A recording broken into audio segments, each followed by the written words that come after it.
If you're ready, we leave at once.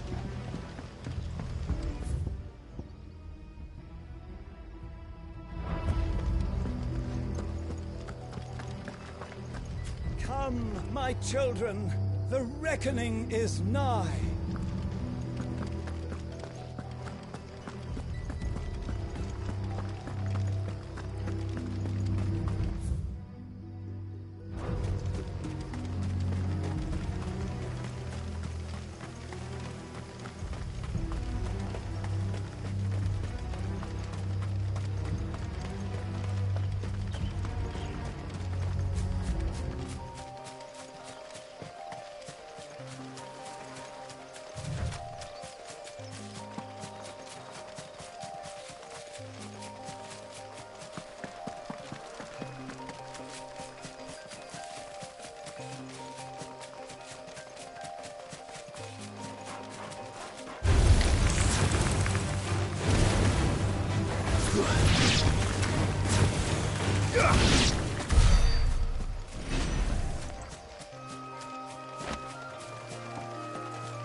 It's over.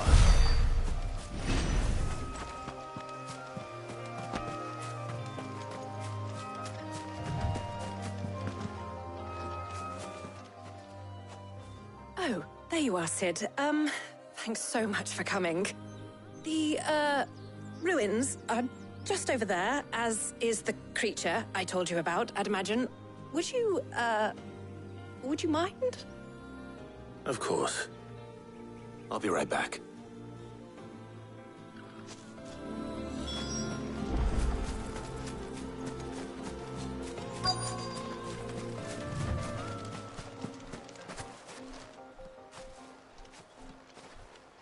Anybody home?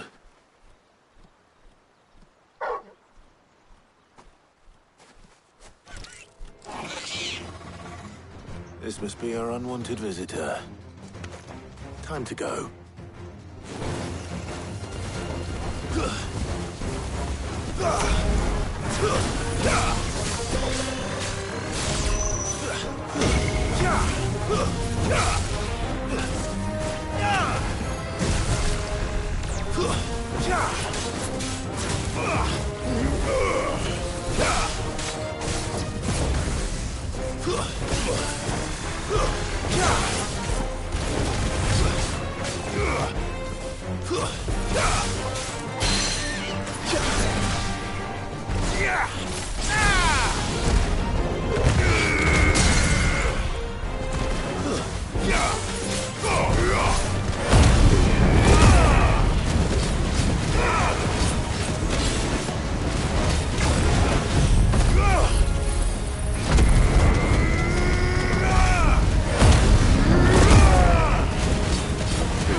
The things I do for you, Mid.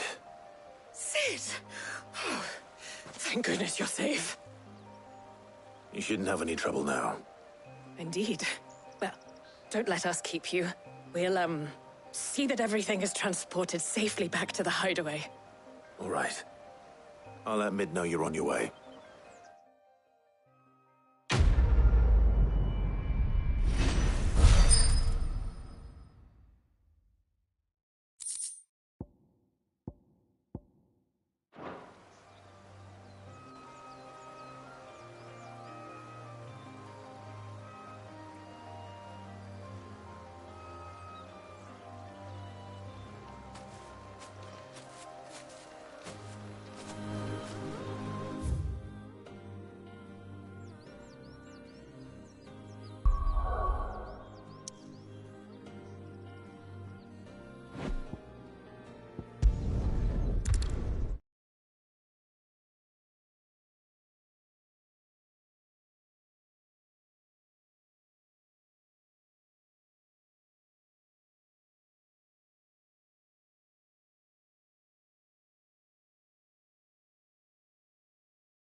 We're seeing troops amassing at every border crossing.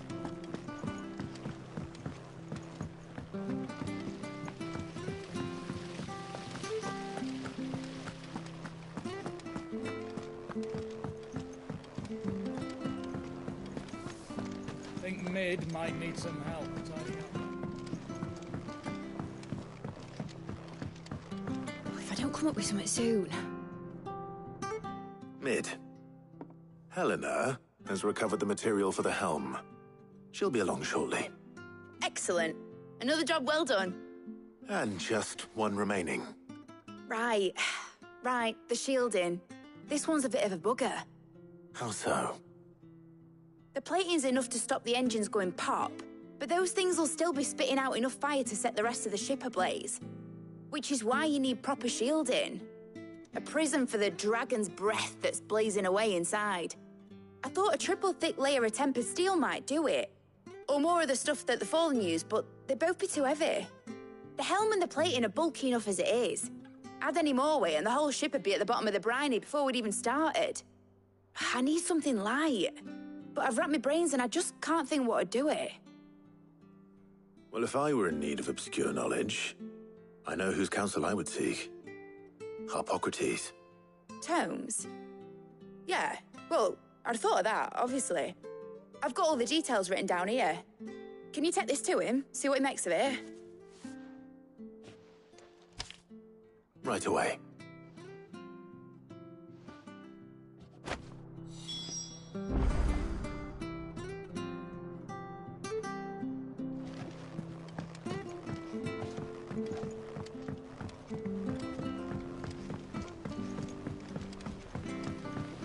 Editors started reading books that don't have any pictures in. Mid hasn't been a huge...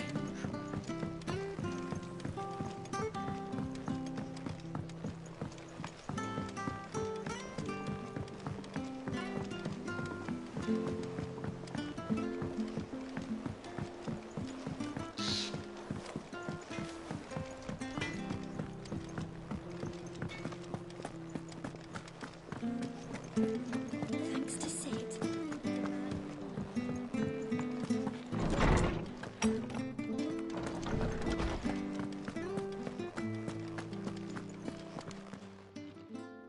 Harpocrates, do you have a moment? For you, Clive, always. Well, actually, it's for Mid this time. Could you take a look at this?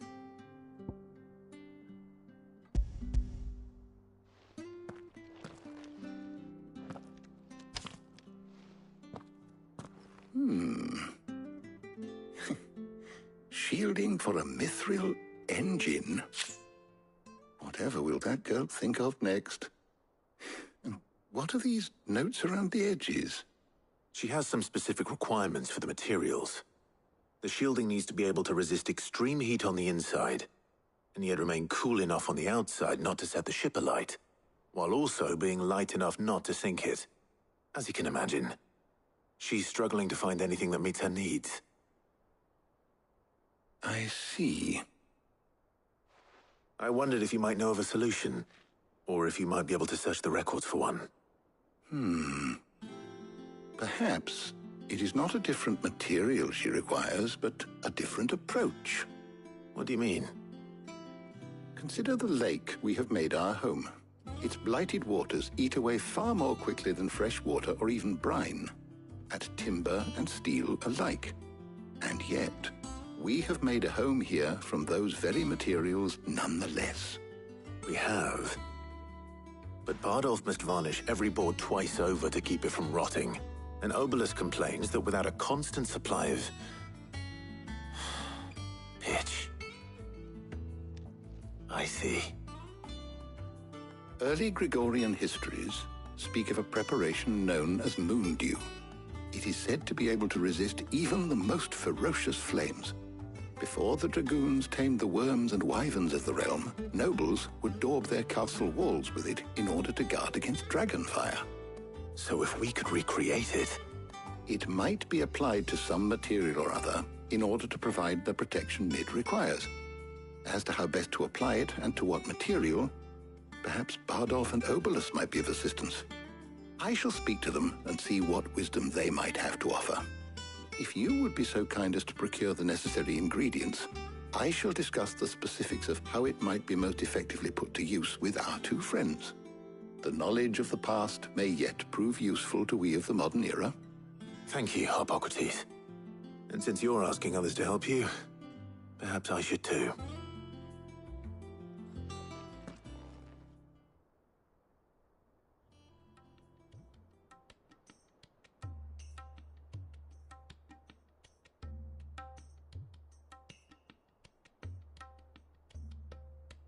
So you need a hand, do you? We do. I'll be heading to market for the ingredients we need. I could do with some help. And some company, too. The other can assist me in researching how best to prepare the shielding itself. Can we count on your aid? Always. Well, if Jill's game. Thank you. I am sure either of these fine young minds would prove indispensable in my research. I leave the decision as to who will go with whom in your capable hands, Clive.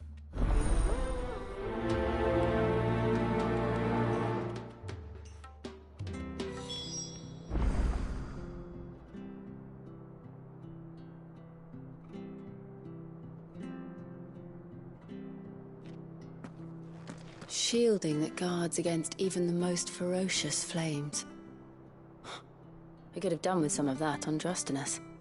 I doubt I would have survived that place with or without it. A trip to Northreach, though, I think either of us could handle. So, Clive, have you made your decision? Who will accompany you on your little excursion? All right. So, what are we fetching? I have taken the liberty of preparing a list. Here. Garlic? Conch shells? Are you sure this is the right list? Looks like the ingredients for someone's supper. Though these items may seem mundane, they have potent effects that are rarely exploited, effects for which they were once highly prized. So much so, in fact, that they were harvested almost to extinction, hence moondews having fallen from favor. Now, of course, they can be obtained with ease. You should be able to find everything you need at the market in Northreach. Well, isn't that convenient? I was hoping to be able to make a trip over that way sometime soon. Need to speak to an old acquaintance. I'll meet you there. All right. Stay safe. See you later, Clive. Good luck with your research.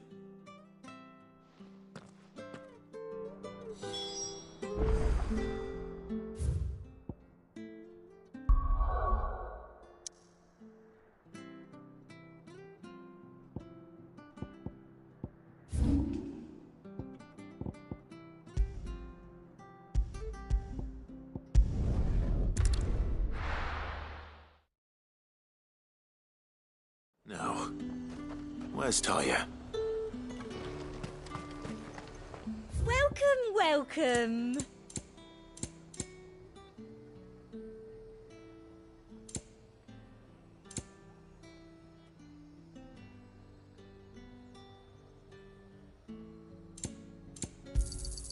An excellent choice.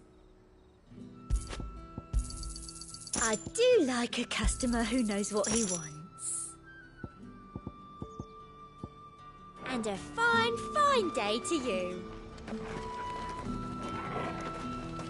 Keep them pilchards nice and chilled. Need to stock up on I won't have these. you spoiling another cat. There you are, Talia. Ah, and there you are. We shouldn't have any problems finding what we need in a place like this. But if time is of the essence, perhaps we should split up. Take a few items each. All right. What should I look for? Let's see now. Why don't you take the garlic and the pepio nuts? Meet me by the gate when you've got them.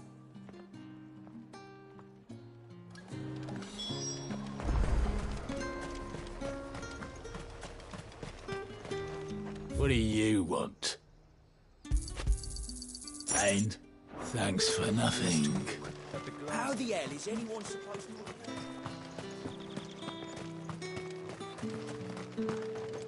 You haven't much, but you're free to look. I trust it's all here. That should do it. Hopefully Ty is finished too. Fresh cuts! Come and get them now! You'll not find a bruised pippin in the bush. Well, did you find everything? I did. Here.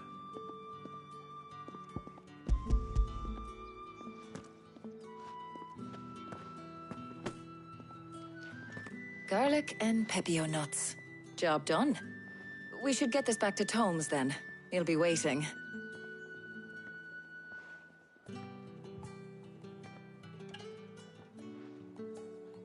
But we're not in too much of a rush, are we? Quick chat.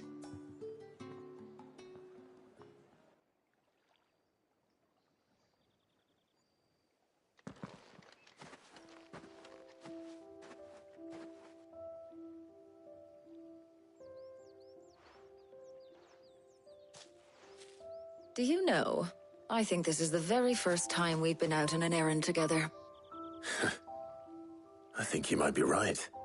In all the years since you and that scowl of yours first appeared, you haven't invited me out once. For shame. Well, it seemed long overdue. And you did say you had some shopping to do. I was hoping to restock my supplies of herbs and liniment, yes. You and Jill alone burned through them like wildfire. No luck, though.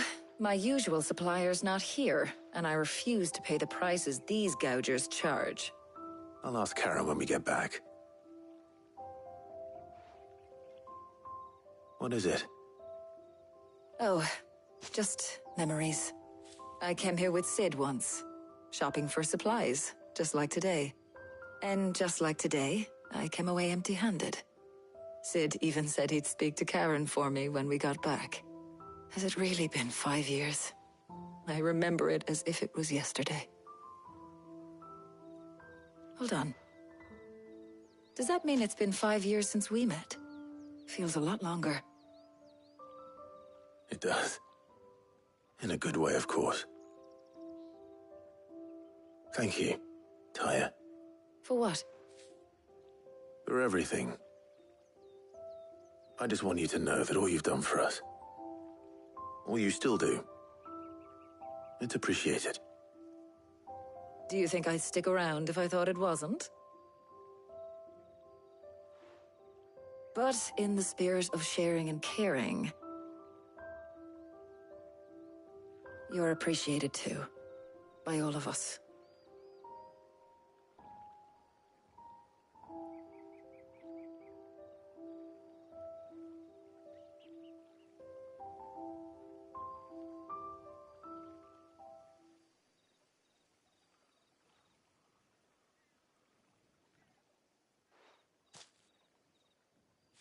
Well, I think we've tarried long enough. I ought to get these ingredients back to Tomes so he can make up this concoction of his. I'll meet you back at the hideaway, all right? All right. And thanks again. I heard you the first time.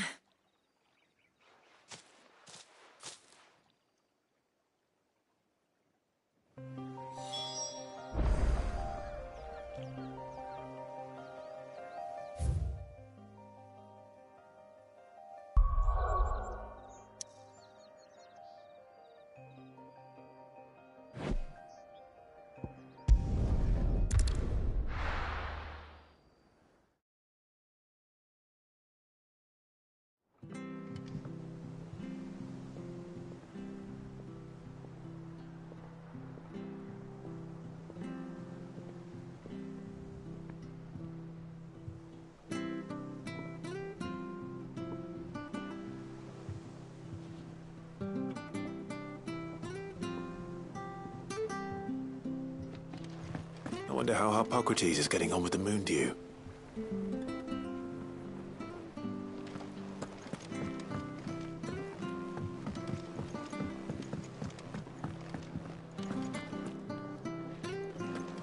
Thanks to Sid. Thank you, Clive.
nobleman who visited. Was that...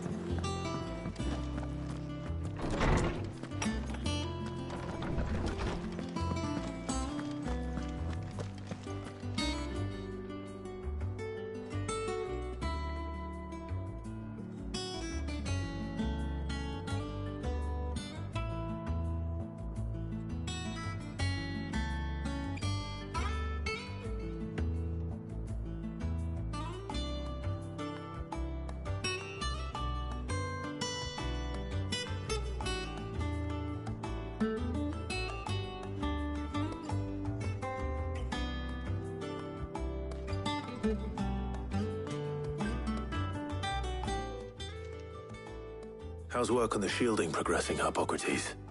Well, very well indeed. And thanks in no small part to your kind assistance. I was just explaining to Tarja how we might best go about preparing the Moondew. And now that we have all the ingredients, we may begin. You can count on me. I've mixed more than a few mysterious concoctions in my time. I'm sure you have. What about the shielding itself? Work is underway, under the watchful eyes of Bardolph and Obolus. Apparently, it'll be ready soon. Thank you. All of you. Right then. Jill, would you join me in the infirmary? Many hands make light work and all that. Of course.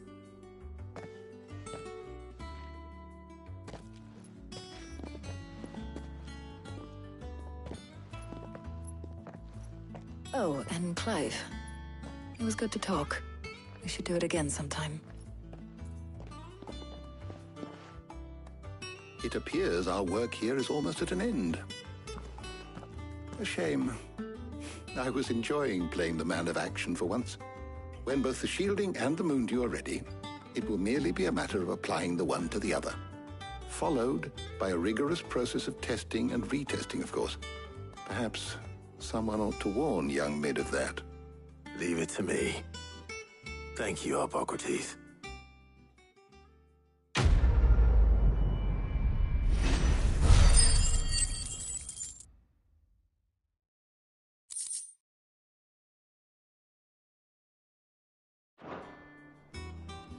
Well, I'd better go and give Mid the good news then.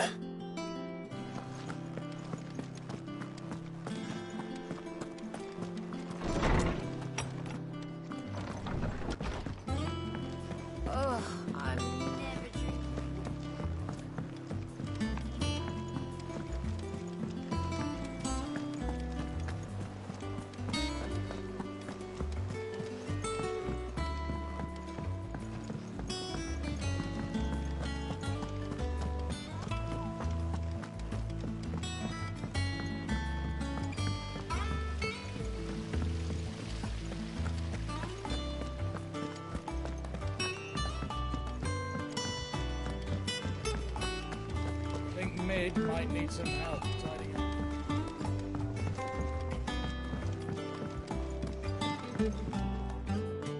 Sorry to keep you waiting, Mid. But you'll be pleased to know that work on the shielding is underway. You found something for it? In a manner of speaking, Harpocrates knew of a substance that's highly resistant to heat. A coating that should provide the protection you need. He's supervising the construction and testing of the shielding as we speak. Brilliant! I knew you wouldn't let me down. Don't thank me. I'm just the errand boy. Right then, better start working out how to bolt all these bits together. To the Black Hammer!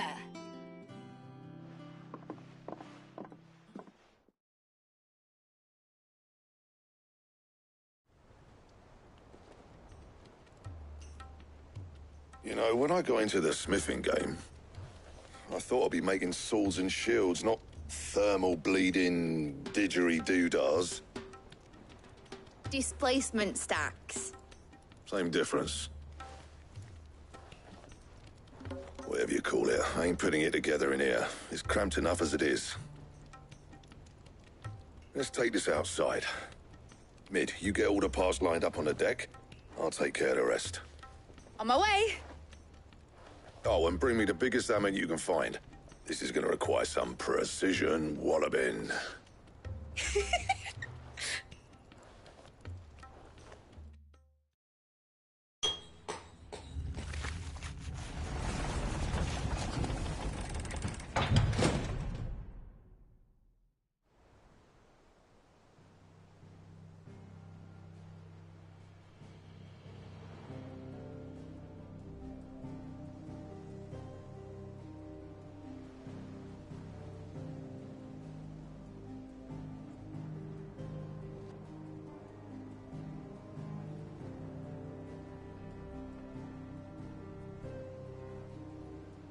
finished! It's finally finished! Thank fuck for that. I'll be feeling my hammer arm for weeks. Thank you, Clive, Blackthorn, everyone. That's one down and just 3 more to go. I'm sorry. Oh, didn't I tell you? The Enterprise has 4 mithril engines, and we'll be needing a displacement stack for each. You don't mean... Don't worry. Now they've got a finished one to work off, my gang in Canva can build the rest. Good luck to them, I say. Right, I'm off to get a sling for this elbow. Any other work comes in, keep it to yourselves, eh?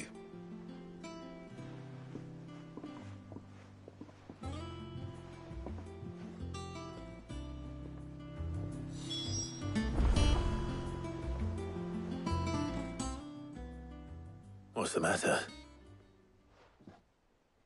Nothing. Just daydreaming. Thinking about the Enterprise sailing off over the horizon to shores unknown. Searching for a land untouched by the Blight. Just like me and my dad planned. So if the worst came to the worst and every scrap of soil in the Twins turned black, we might still have a chance. That's what she was meant to be. You see, one last chance just in case we needed it. But now she's so close to being finished, I've realized I don't want her to be that. I don't want her to be just a lifeboat for us to cling to if things get desperate. I want people to sail aboard her by choice, not from the lack of it. In a world where we're not just trying to survive, but where we can actually live. I'm working on that. And I'll do everything I can to get you what you want. Don't you always? All right. My mind's made up. As soon as the Enterprise is fit to sail, I'm putting her under your command. Sod our plans, I'm trusting in yours. Are you sure about this? Something tells me it's what my dad would have wanted. He'd be proud of you. You were gonna visit his grave, weren't you? I was. And you can come too now that your little project is finished. Right. There's just one thing I need to finish up first. Won't be a mo. All right. I'll let Otto know you're coming. Meet us in the mess when you're ready. Aye, aye, Captain.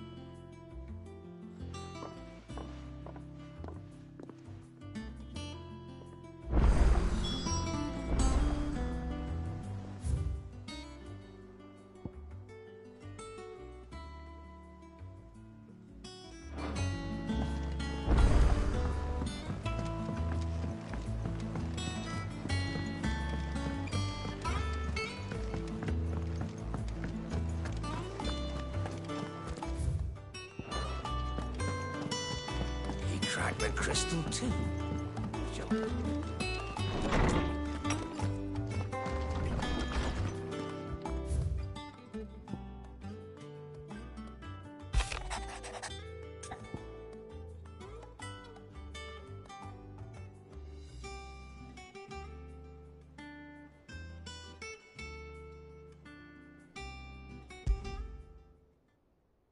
Trouble with the ledgers. Shouldn't he be asking Otto for help?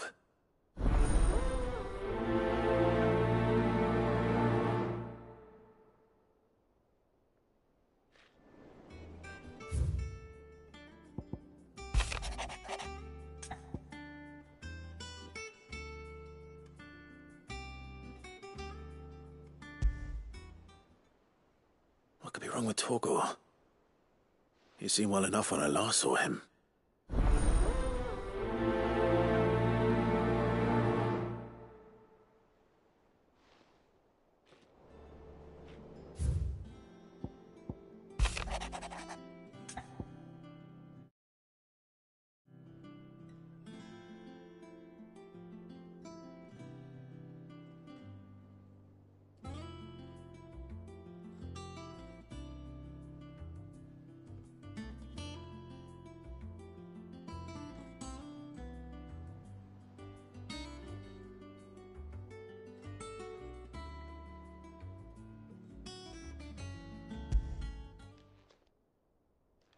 Hopefully it's nothing.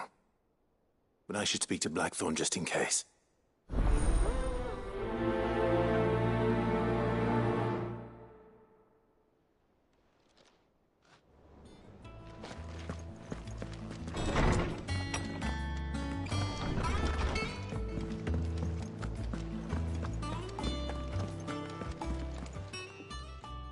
I got your note. You think something's wrong with Torgal? So you can read. Congratulations. But I didn't say I were wrong with him. I said something weren't right. He's not been eating me treats. He used to love cracking the bones from Molly's boiled brown, but now he won't so much as look at them. Didn't like him. Which is why I'm of a mind that his mind's on something else. You've not been working him too hard, have you? No harder than usual. Is that it, boy? Do you need a rest? What was it you said he was? A frost wolf? That's what the lawsman seems to think. Then maybe this all has something to do with whatever it is that's woken inside him. I suppose things have been different since Rosalith. Perhaps Hippocrates knows something. Instead of everything, you mean? Perhaps.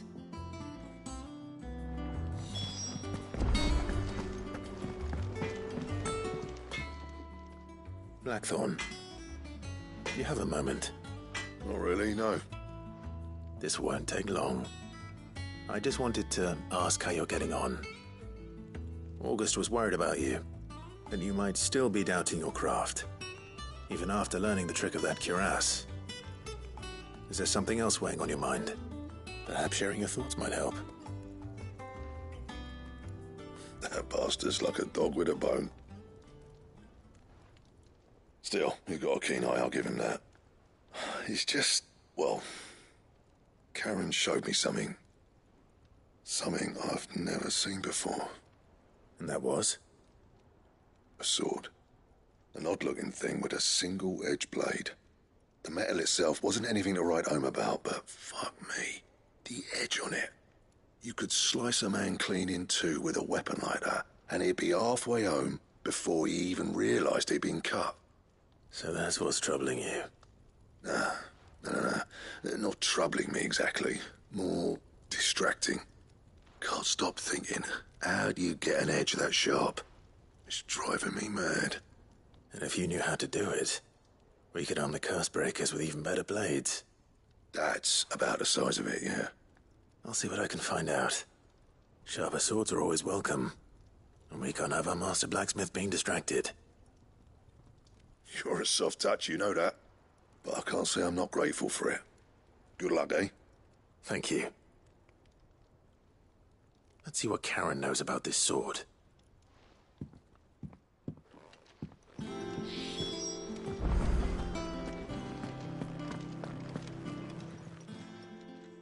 You're looking well, Karen. What do you want? Out with it. I want to know about the sword you showed Blackthorn. Single-edged and extremely sharp. Running around after... Suppose I am, yes. But I need to help him find out how to work an edge like that. It's driving him to distraction. Little wonder, I suppose. There's not many like that make it as far as the twins, and those that do go straight into private collections. Which made it nice and easy finding a buyer. Can you tell me who bought it? Where is it now? You think I tell people who my clients are? Suppose you're not likely to go nicking him off me, are you now? Fine. If you stop mooning at me like that. Lord Ignac's the man you want. Delmechian bloke. Collects weapons and the like. And he's got more money than sense, which is why he's one of my favourite clients. Reckon he'll still be at the inn in Dalamil, where I left him. Thank you, Karen. Oh, and he's a touch eccentric, if you take my meaning. I appreciate the warning.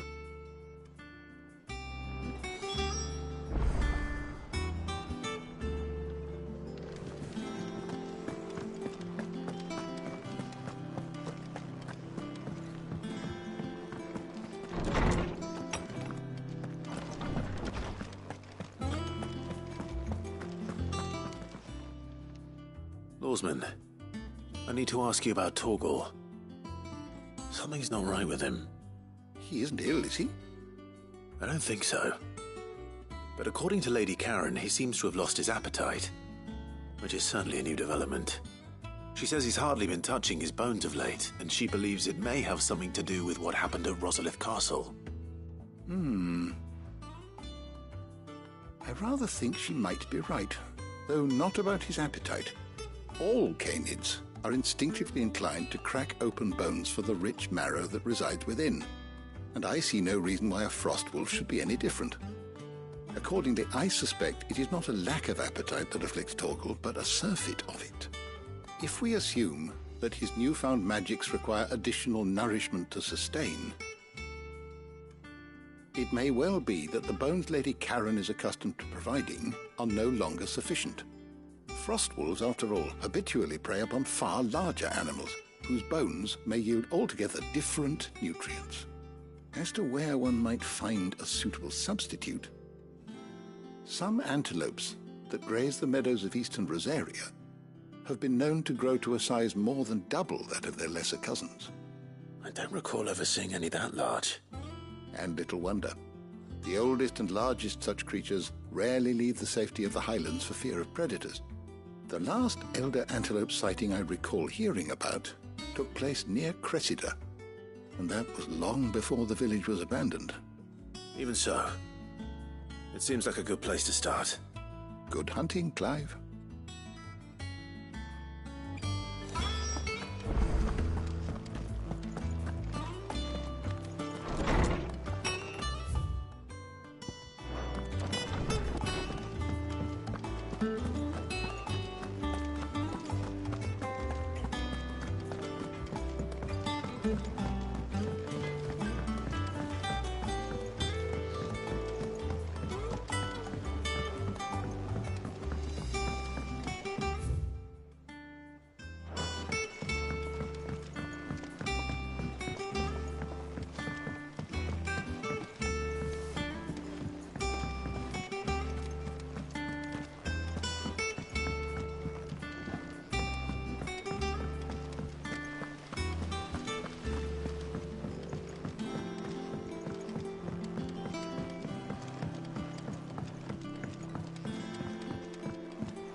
Here, Sid. Reckon you might be just the man to help me out of a bit of bother, if you've a mind to. Let's hear it. Well, it's about this alembic the chief's got me making. Lovely bit of kit it is. Bung in a solution you want splitting, and it will separate it out, just like that. Problem is, it won't always get rid of all the impurities. And with some of the stuff we need it for, that ain't good enough. Which is why I've been looking for something to filter the liquid we'll be cooking off. And that's where I was hoping you could help me out. I imagine Ty could get some use out of this alembic too. Distilling medicines and the like. All right. Why not? Proper job! So what exactly do you need for this filter? Nothing but bomb ash'll do, says the chief. Gave me a sample she'd obtained from the university stores. Couldn't believe my eyes. You pour the blackest blight water through it, and it comes out clear as a mountain stream. So, I did a bit of reading about where I might be able to get hold of some. And do you know what I found out? It's only the blimmin' bones of a bomb king. They leave them behind when they die, see? I take it that's where I come in. If you wouldn't mind. I saw a billet on the hunt board for one just the other day. Would have gone myself, but, well, fighting dirty great balls of flame isn't exactly my forte. You, on the other hand... All right. I'll see what I can do. Thank you kindly. And good hunting, eh?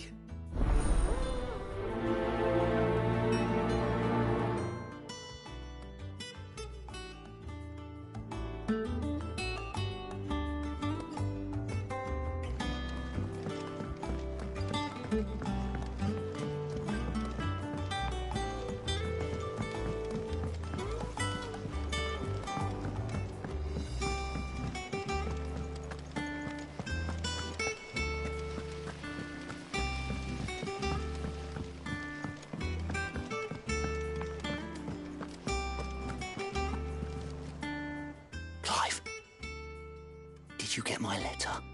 That's why I'm here. Shh. Otto might be listening. Is this better? A little. Listen. I've some bad news. It turns out the Hideaway may be slightly behind in its payment to certain lenders, and it may be my fault. But I swear to the goddess, I thought I had the numbers square. Sadly, that square turned out to be more of a circle. 0, you might say. I can straighten it out, I swear, but it's going to take some time, and I'm going to need help keeping it from Otto. Bit late for that, I'd say. There you are! What a surprise! So let me get this straight. You forget to pay our lenders what they're due, and instead of coming straight to me, you get Clive to come to you. And I hope he'll dig you out of the hole you've dug for yourself. Clive, the man in charge of the place you've been cheerfully trying to bankrupt. And you thought this was a cunning plan. Why? Well, who needs paying? Oh, just Martha. And the dame.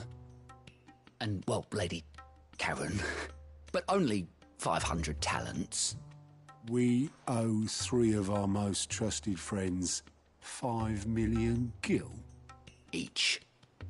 5 million each. They lent us the bulk of the money we used to rebuild the Hideaway, you see, and, well, I must have made some sort of oversight. Those ledgers were my responsibility, and it was my decision to entrust them to you. This is my fault. Do we have that much to hand? I can always ask my uncle. No, we don't. And no, you won't. We've lightened Lord Rosfield's purse enough. After the king's ransom we had off him, he deserves better than to see our begging bowl. Besides, we'll need to learn to stand on our own if we're going to make this work. All right. But that doesn't mean you have to shoulder the burden yourself. Is there anything I can do to help? There might be. How'd you fancy taking these to Martha and the dame? Rocks.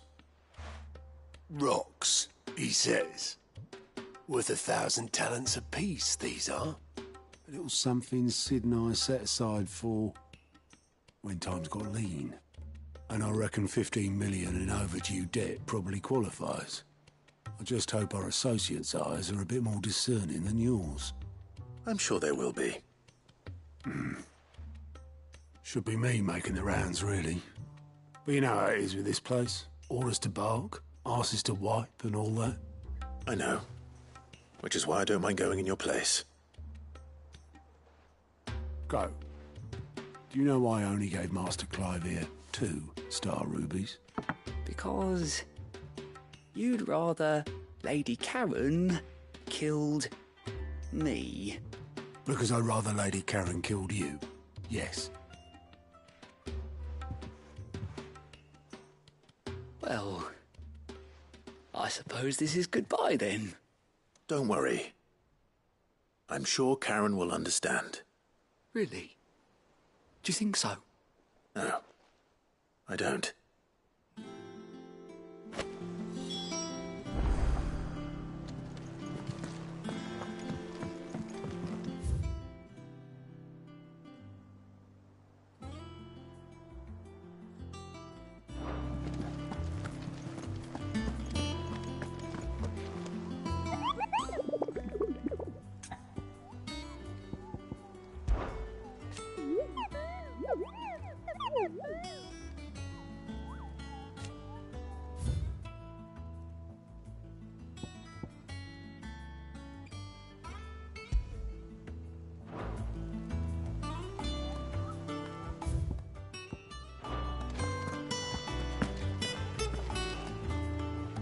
All right, Clive. Asterix. We'd finished sending half the Hideaway traipsing across the Twins, has she? I swear, that girl'd do anything to put off visiting her old dad's grave. No excuses now, though, eh? Not quite.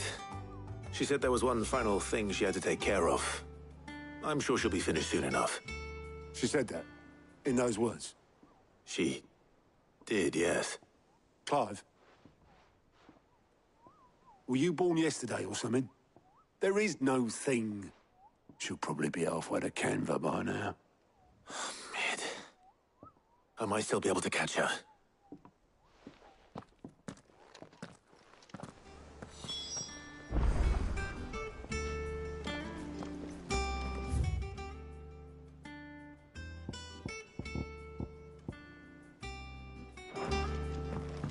Mid told me she was building a ship. Is that the thing Tomes helped with? Obolus, have you seen Mid? Yep. In a boat, going that way. Then I'm too late.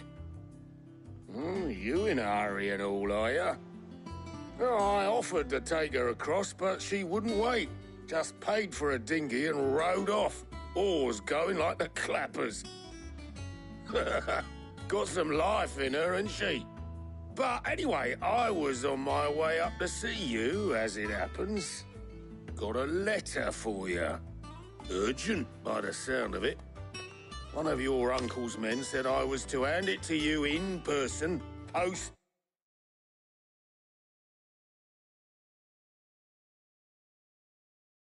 Bleeding haste. And you're here now. Thank you, Obolus. Don't mention it.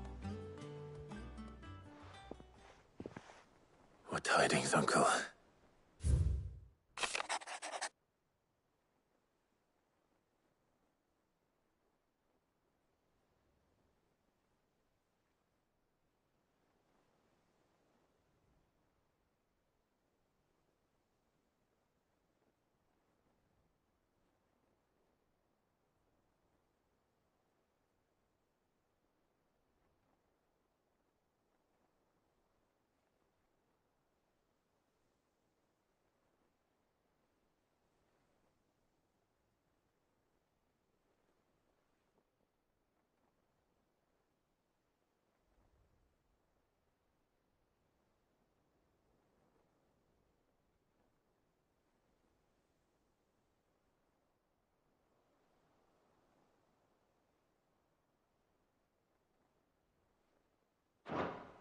Trouble in Canva. Well, I'll need someone to keep an eye on Mid.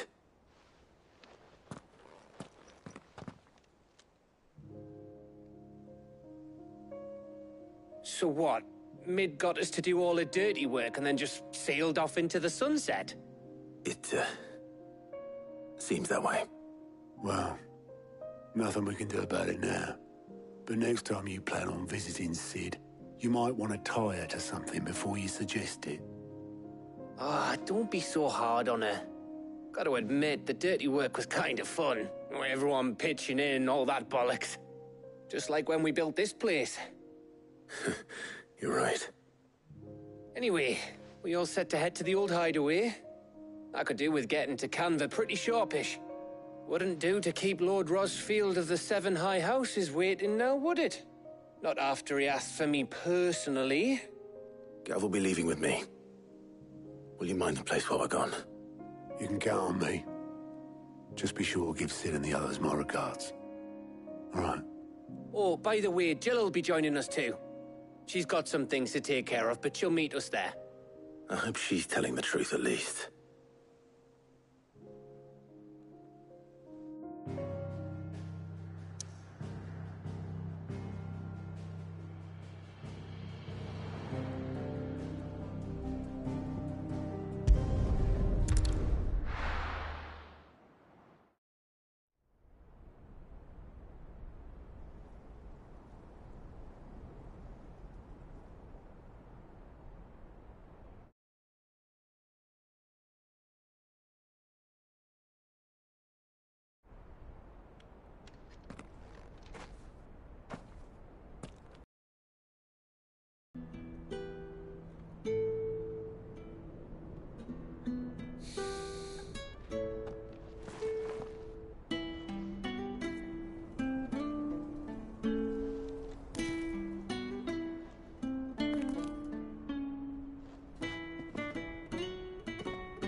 well, Sid. I remember what you told me. But if no one is listening to what you have to say, you may as well not say it.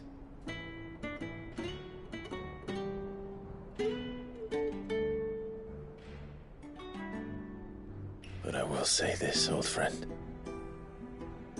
Hugo Kuka is gone. His shadow looms over us no longer.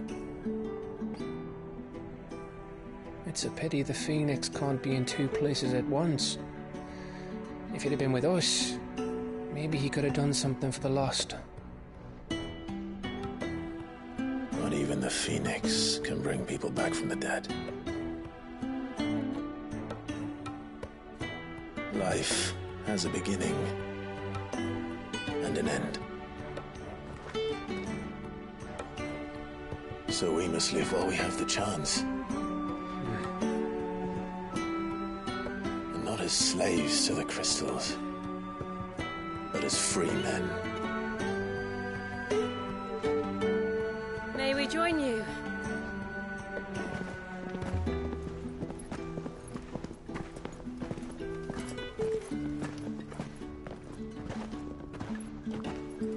Lady Karen, what a pleasant surprise. I thought I'd drop by and see how you were all doing before heading off to restock my supplies.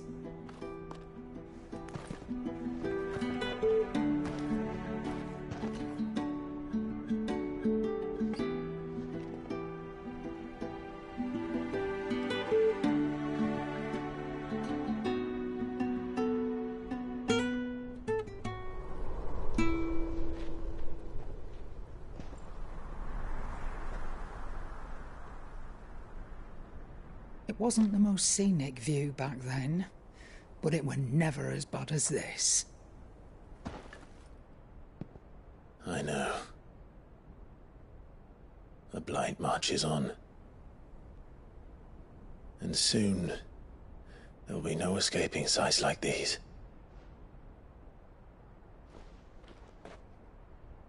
So our mission remains unchanged. We cannot stop until every Mother Crystal is gone, and their thirst for ether with them.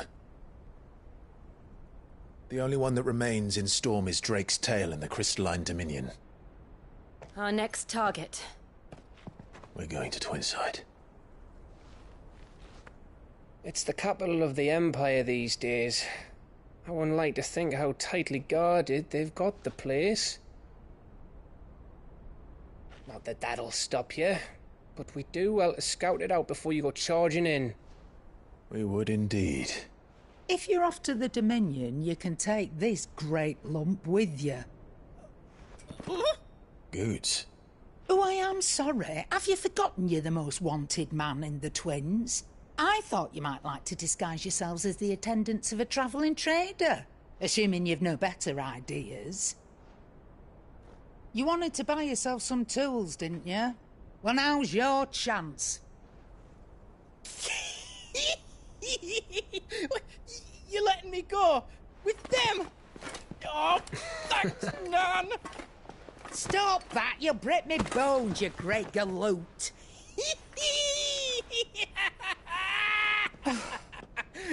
There's a caravan that runs back and forth between the Dominion and the Bocklad markets. It's managed by the Merchants Guild. Just show them Goots' traders pass and you'll be on your way. It'll be a damn sight less risky than footing it the length of the Crystal Road. That's for sure. Thank you, Karen. And glad to have you with us, Goots. Okay then. I'll get me things and I'll meet yous there. See yous down in Bocklad. Get off! Me poor fingers! Jill, you're with me. Understood. And Gav? Already on my way, Captain. Be careful. Aren't I always?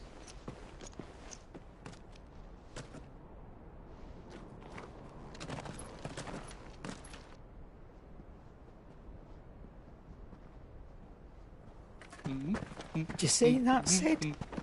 Your protege's making a proper little outlaw of himself.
How are you feeling?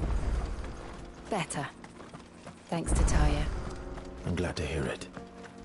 And Torgal helped too. The new boy.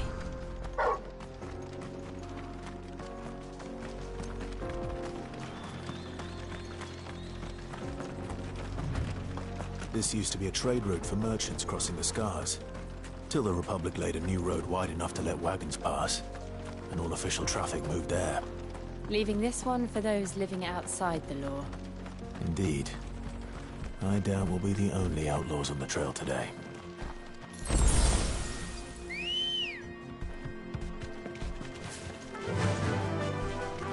Fly, Ambrosia.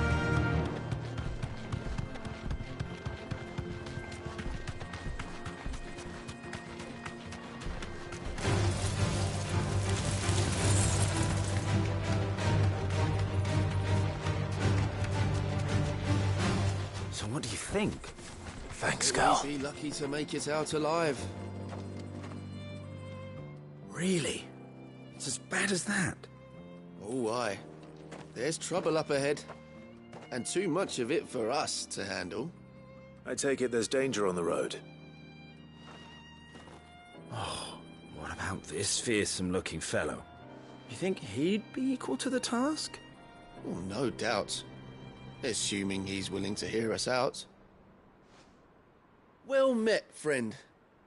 My brother and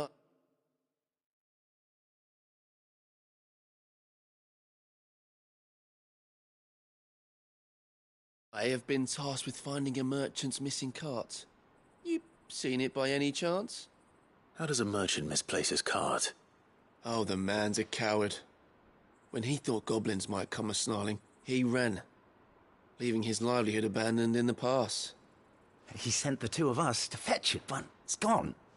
Now, I'm not much of a thinker, but I know the work of thieves when I see it. My brother's right on all accounts. And by my estimation, the bastards are lying in wait just down the road. We may have seen our share of action, true, but we've not got the skill in arms to boldly brave an ambush. You, however, have the look of a man who needn't fear a band of backwater ruffians. What do you say? Will you help us out? Chances are they'll come for you either way. But if you promise to lend us a hand, at least you'll pocket a reward for your troubles. Well, if I'm going to have to deal with them anyway. You've clearly got a fine head on those broad shoulders. We're lucky you came along. Now, hoping to make a heavy purse in Boklad, our merchant friend loaded his cart with as much as it would carry. Reckon he won't be forking over the rest of our fee if we don't find those goods. So, while you're seeing to those bandits, you keep your eyes open. All right. Just don't expect me to drag the cart out of there myself. No. You can leave the cart to us. You just put an end to those bandits and point us in the right direction. You do that, we'll take care of the rest.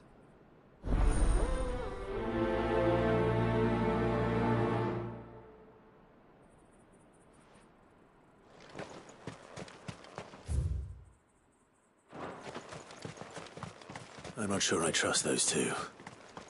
But if there are bandits lying in wait, I should probably take care of them.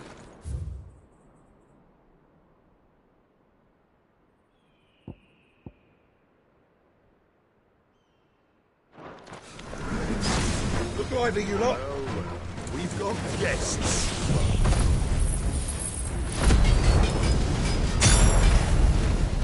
These must be our bandits.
That's them dealt with.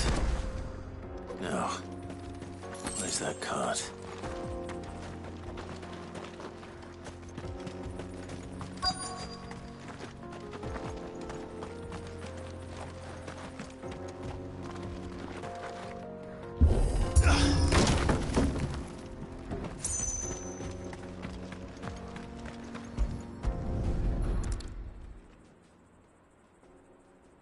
Getting all of this out of here will be a nightmare. Seems we've found ourselves the right man for the job, wouldn't you say? Found the cart and didn't leave a single bastard breathing. Our merchant friend will be delighted. And how exactly will he be getting his goods out of here? You leave that to us. After all, it'd be wrong to make such a fine warrior haul cabbages to market. You've done your part. And that's all you need to worry about. Here.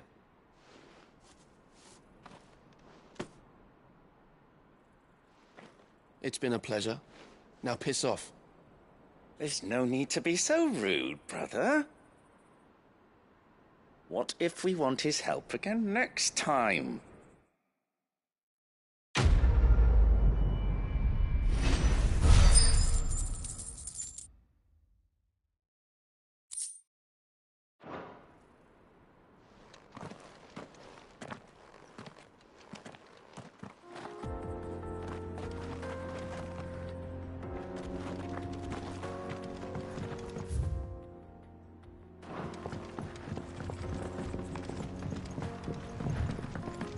I see the Dalmex lag behind Rosaria when it comes to bridge building.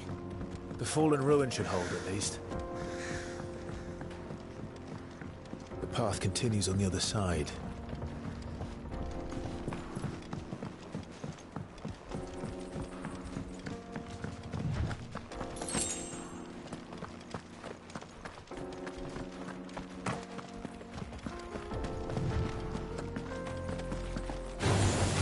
Enough of you, are there?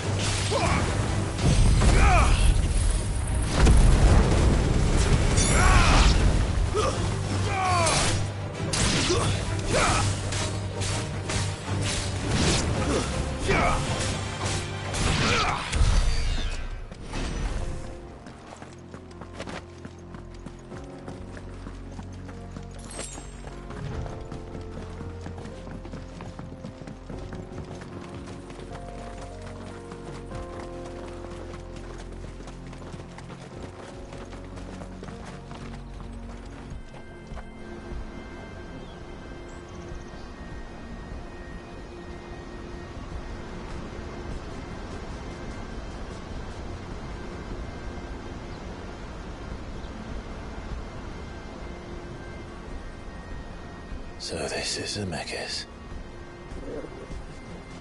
The land of the gods. It's even more impressive than I imagined. I remember being captivated by the story as a child. Oh, man was overcome by avarice and challenged the gods in a bid to win their power. The final battle took place here, at these falls. Or so the legend goes. If anyone ever manages to plumb those depths, perhaps we'll learn if there's any truth to the tale. That the gods emerged victorious and punished man for his defiance by visiting upon him 2 curses. Dominants and bearers. To tell the truth, I always thought it strange that the dominant and their icons were deemed a curse. Back home, the dominant inherited the throne. They were admired and exalted, not spurned. Whenever I got to that part of the story, I always assumed there must be something I'd misunderstood. You had a lot of storybooks, didn't you? In your room, I mean. When we were young. The old legends were always my favorites. Epic battles between gods and men. Father encouraged me to read as much as I could. He thought it good for my education. You really were a boy like any other, weren't you?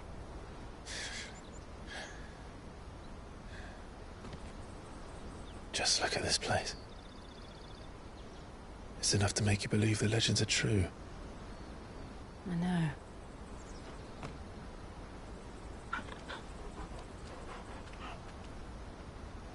We're not far from Boklad. The road will be busier up ahead. Then we'll have to keep our wits about us.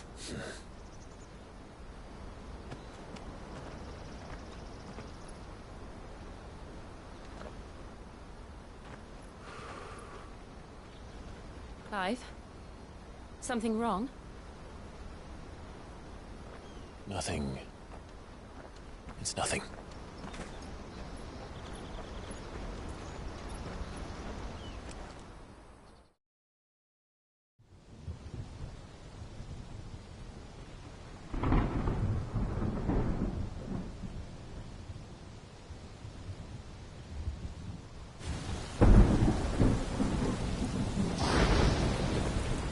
I see the reports are true, Father. You have surrendered the throne to Olivier. I have. Emperor Olivier shall rebuild the Holy Empire of Sanbreque.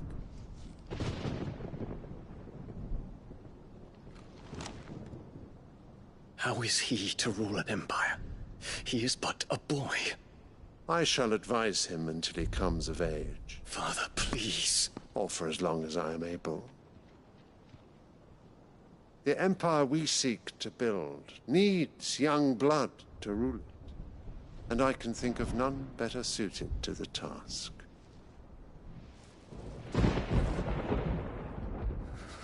There is other news, Dion. Hugo Kupka is dead, and Drake's Fang destroyed. The pillars of the Republic have fallen. Ere long, the Imperial banner shall fly over every city in Storm. And then Valisthea. All shall bow before their Emperor. Father, these are the words of a tyrant. They are the words of a god. The Emperor whom I gladly serve. Great Greagor, made flesh.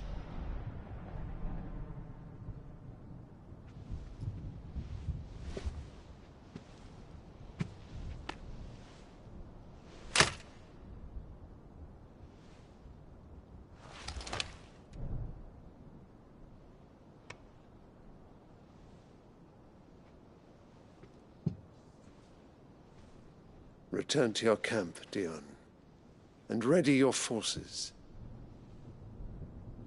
It is time to show the world the true power of Sanbreque. Father. I find you much changed. Is this truly the path you wish to tread? Or are these the ambitions of another? Of Ultima, perhaps? What nonsense is this? I speak my mind, and my mind only. Though I do owe Annabella thanks for reminding me of certain truths regarding the nature of nations, of rulers, and of the divine. You would trust the words of this traitress? She betrayed her country. She slew her husband. You have ever been an invaluable servant to Sanbreque, Prince Dion. I trust you will continue to serve your Emperor in the wars to come. Canker! Silence! Insolent wretch!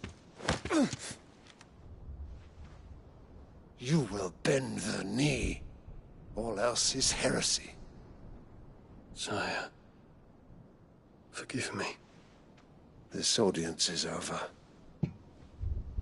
Come, Your Radiance. The Rowena Syndicate awaits your pleasure. Oh, not another meeting with silly old men. They're so boring. I'm hungry, Father. Can't we have luncheon instead?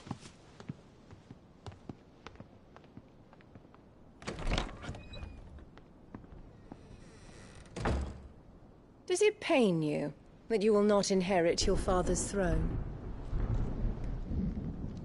I have suffered worse.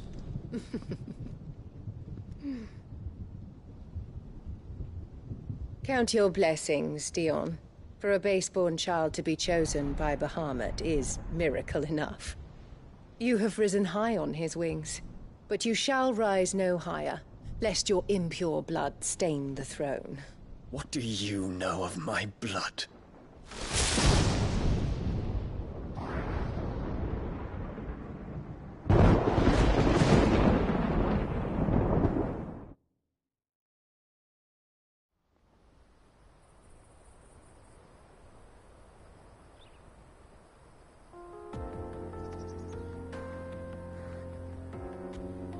The Boklab markets are to the north. We just need to hug the coast.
People take notice of wealthy men.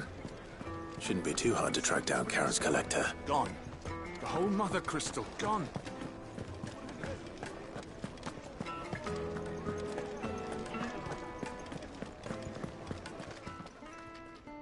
My reputation will be ruined! Ruined! Calm yourself, Lord Ignac, I beg of you, before you do yourself a mischief. Pardon the intrusion, but... Out! Get out!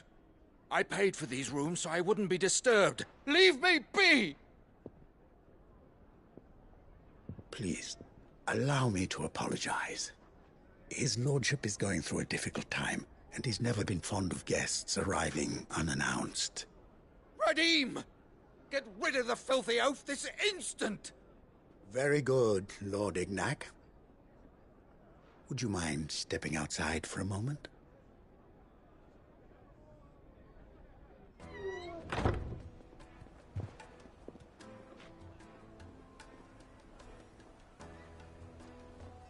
I'm sorry if I've caused you any trouble. That? Oh, no. That's just how his lordship is. Though the morning's events have left him somewhat fractious. He's been dispossessed of his luggage, you see. The thieves also made away with a considerable amount of coin. Coin the innkeeper will soon be keen to collect. I don't suppose a certain blade was among the stolen items. A single-edged sword. It was purchased from a merchant friend of mine. Ah, you know Lady Karen. Yes, I'm afraid it was. Then I'll retrieve Lord Ignac's luggage. But I have one condition. You have but to state it. You are welcome to anything that is within my power to grant. I want an audience with Lord Ignac. A few minutes should be enough. Then I'll be on my way. A condition I would be a fool to refuse. Of course, you shall have your audience. I don't suppose you saw where the thieves went? I did not, no. Though some discreet inquiries made on his lordship's behalf mean that I know where you might find them. The bandit's bed. Every ill-gotten coin in Dalimil is said to pass through that disreputable corner of the Valcroy. And that's where I'm heading.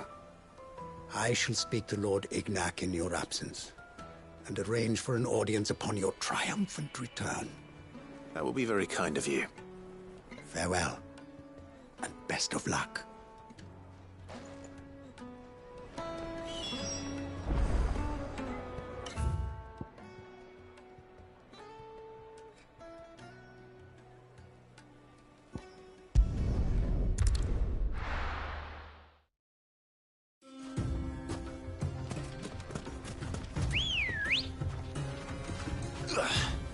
Let's go.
Got company!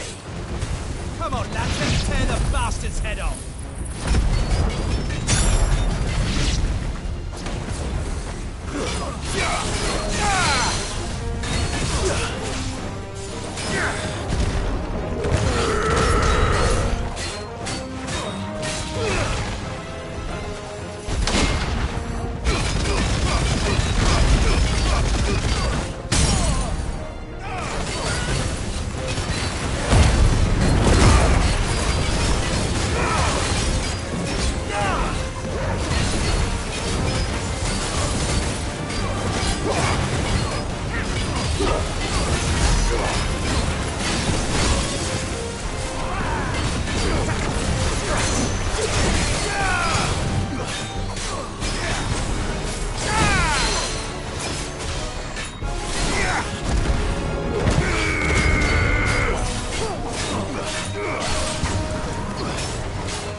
This must be Ignac's luggage.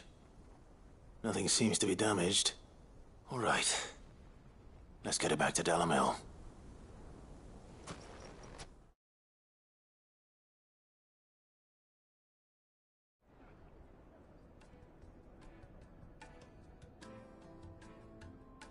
I hear I have you to thank for the return of my effects. What shall I call you, my good man? Wyvern. Glad to make your acquaintance. A formidable name indeed. Well, Wyvern, I appear to be in your debt. Redeem here tells me you wished for an audience. Is that all? A few moments of your time should suffice, yes.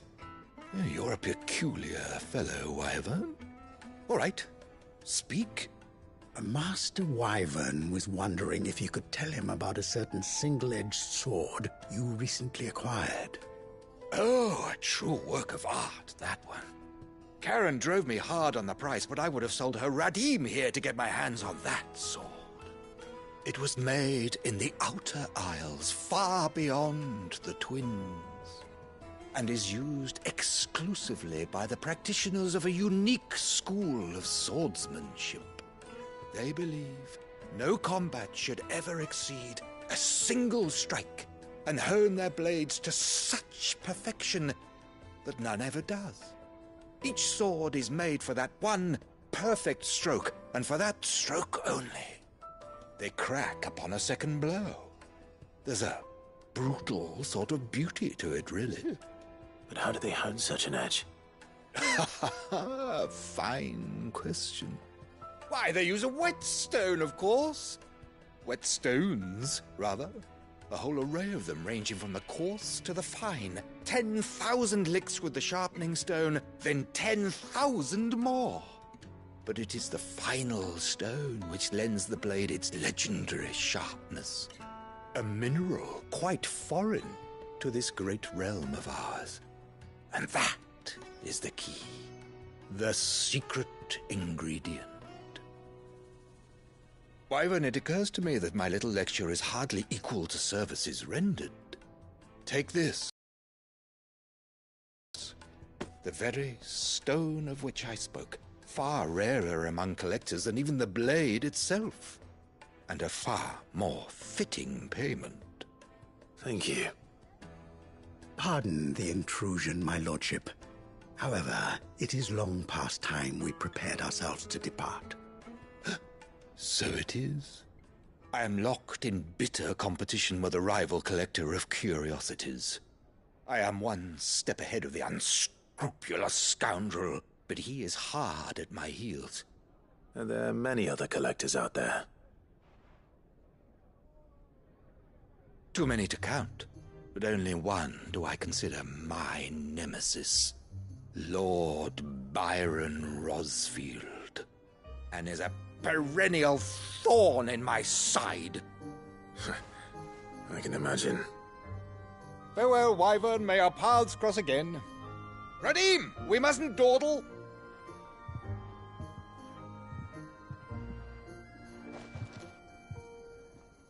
I think his lordship is rather taken with you, Master Wyvern. Thank you again for your assistance. Coming, my lordship. I'll be right there.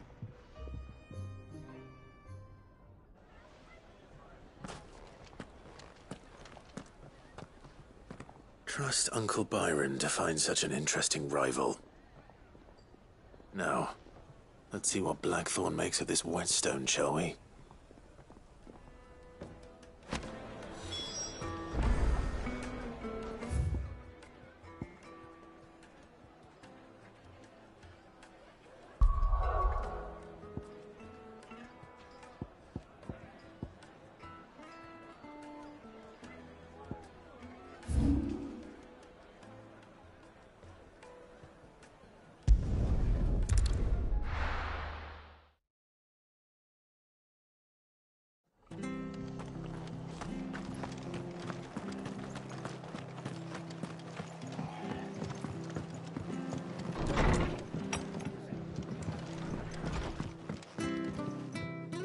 Clive, we weren't expecting you. I wasn't expecting to be here, but it seems we still owe you a considerable amount of coin for your help with our rebuilding efforts. And though I doubt it's what you were expecting, we were hoping you'd take this as payment.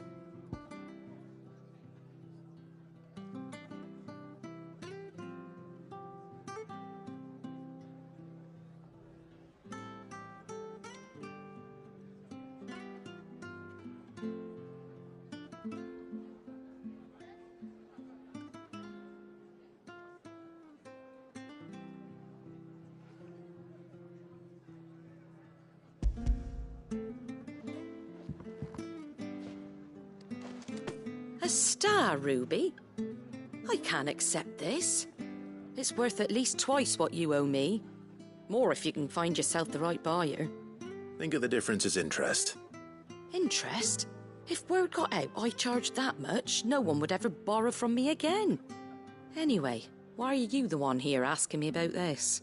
I'd have expected Otto. Bit much sending the Lord Marquis out to settle your debts, isn't it?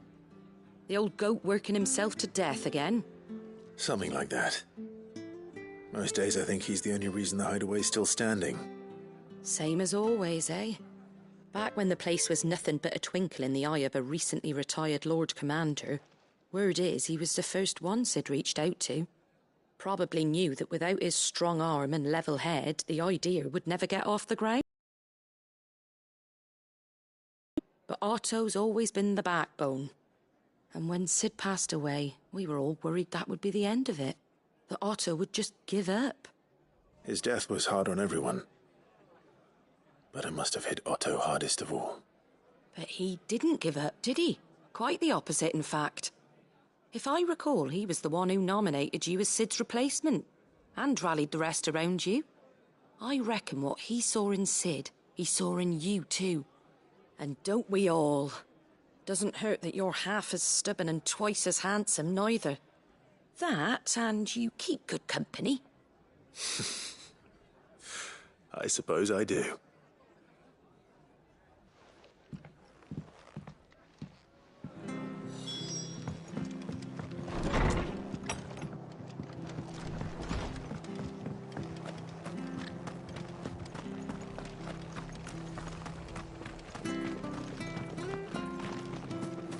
She had a man of Grieger mopping there. Please, teach me.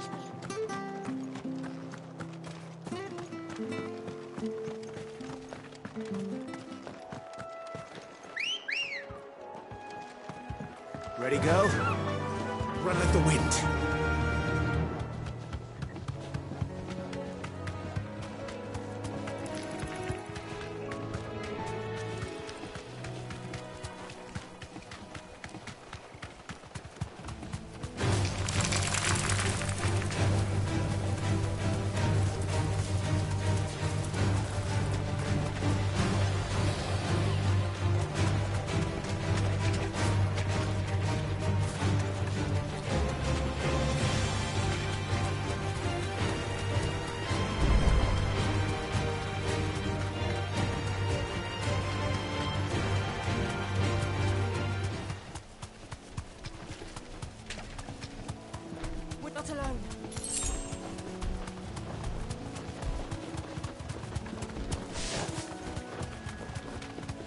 Well, it's certainly quiet. If I were a giant antelope, it would seem like just the place.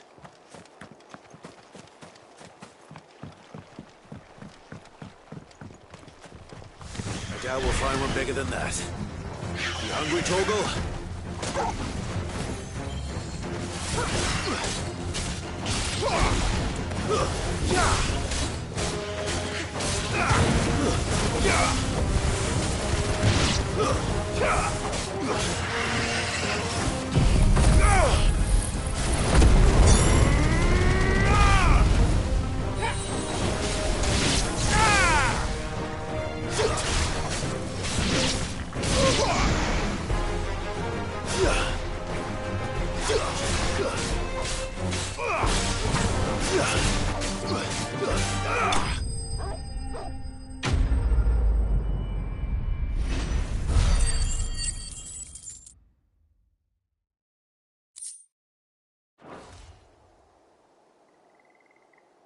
Now,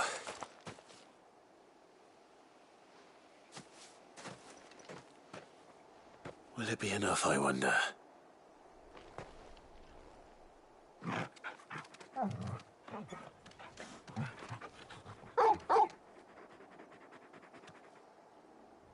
I say that answers my question, which means we owe the lawsmen our thanks. You're just a big puppy, aren't you? A very big puppy.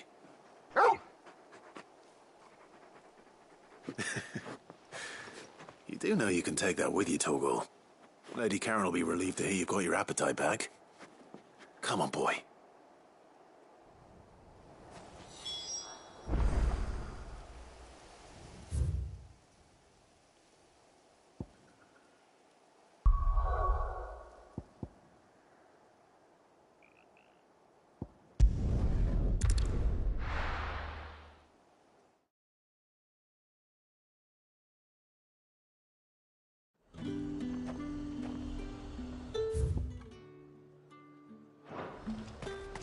There's talk at the glass gate.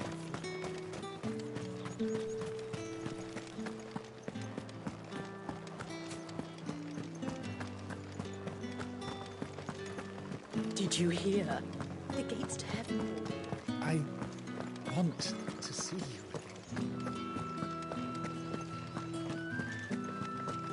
What am I going to do without Sweetwater and oil of talc? Milady, I come bearing gifts. Gifts? Whatever is the occasion.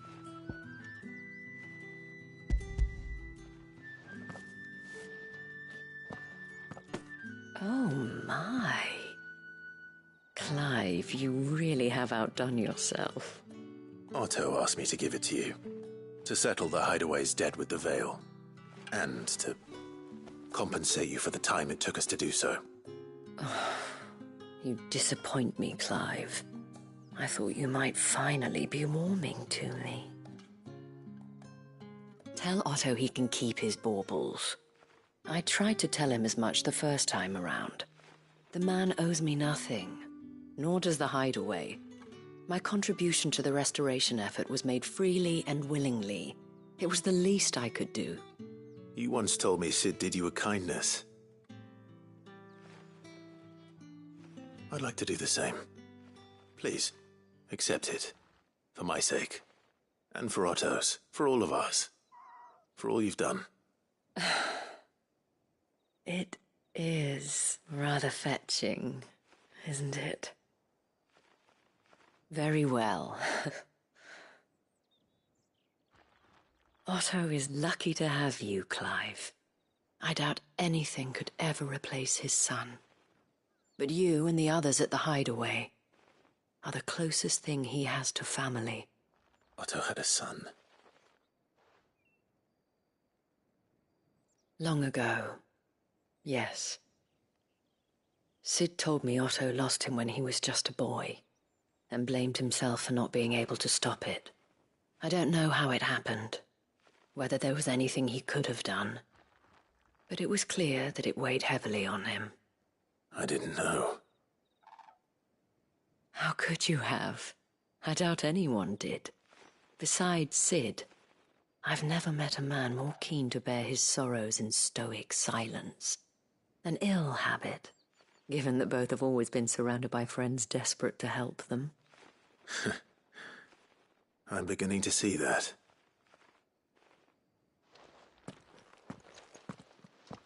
Go will want to know the stones were delivered. If he's still with us.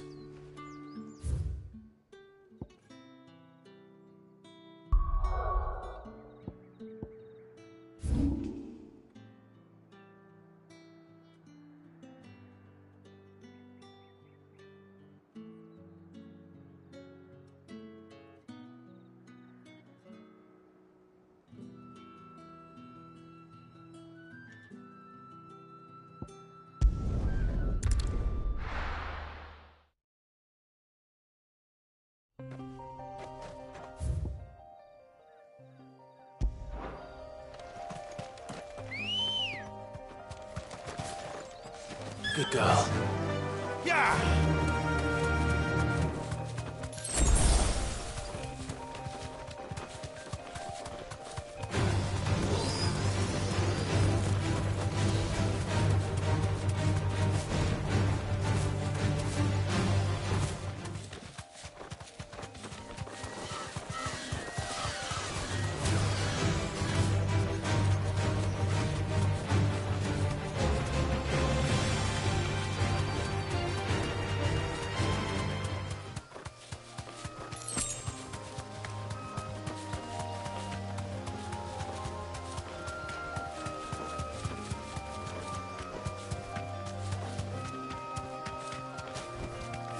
I can walk from here.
Enough here.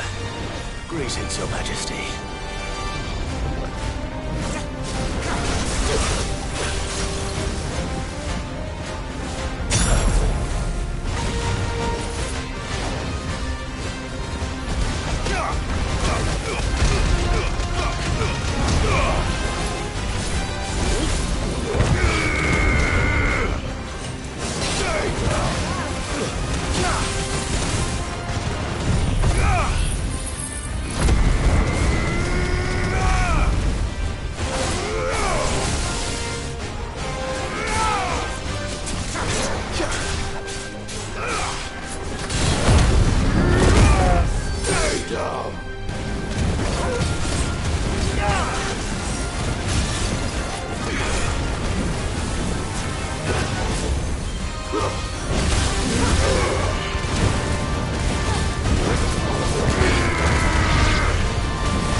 Your reign is over. Now to collect the ash. This looks like the stuff. Let's see if there's any more.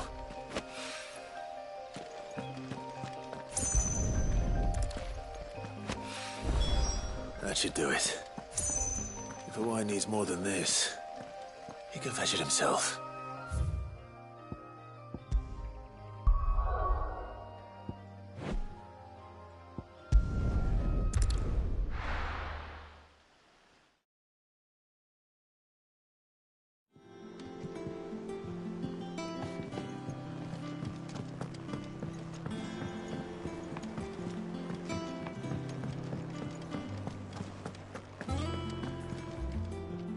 I noticed you and Torgal had gone off somewhere. Take him for a walk, did you? You could say that.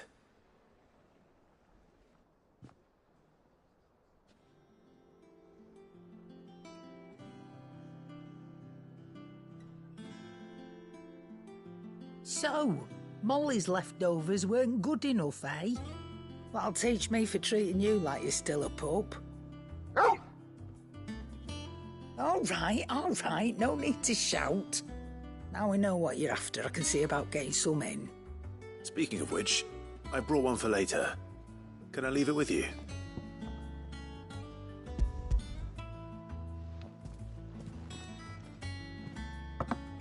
You can, aye. I'm nice like that. In return, you can thank Tomes for me. The bloody know-it-all. I was just on my way to see him.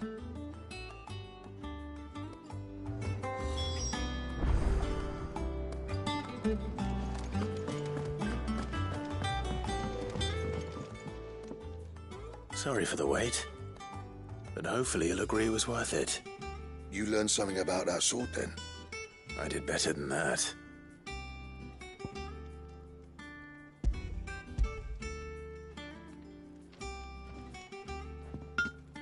A whetstone? Yes. But not one you'll find anywhere in Valisthea.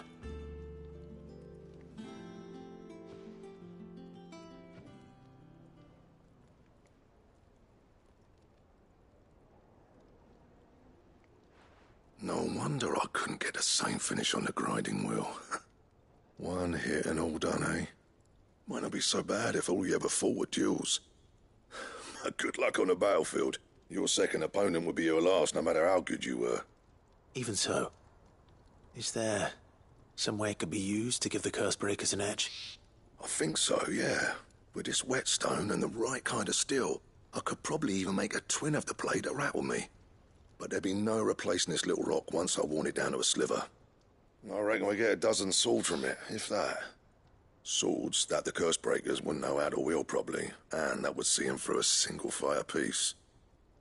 Nah, no point trying to copy that thing. Be about as much use as a wax anvil. But finishing our blades with a whetstone this fine, now that's something to consider. And what's finer than fallen masonry, eh? Or more hard-wearing, for that matter. Just imagine it. Good Valisthian steel with an edge as sharp as any found in the Outer Isles. I won't make a copy, nah. I'll make something much better. I'm sure the Cursebreakers will be delighted. Just don't push yourself too hard. Don't you worry about me, Sunshine. I've been working day and night since I was half your age, and I'll still be here when you're long gone.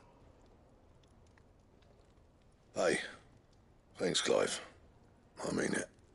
I owe you one, August too. It's good to know someone's looking out for me. He'll be happy to hear you said that. And I'll see that my debt to you's paid. First new blade I make's got your name on it. You come and find me when you've got the materials. All right. I will.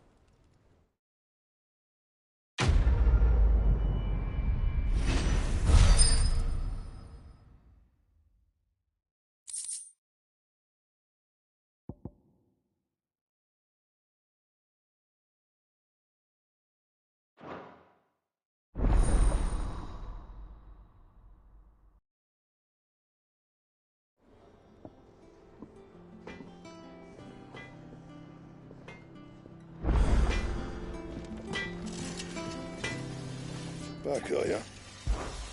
What's that for you, dear?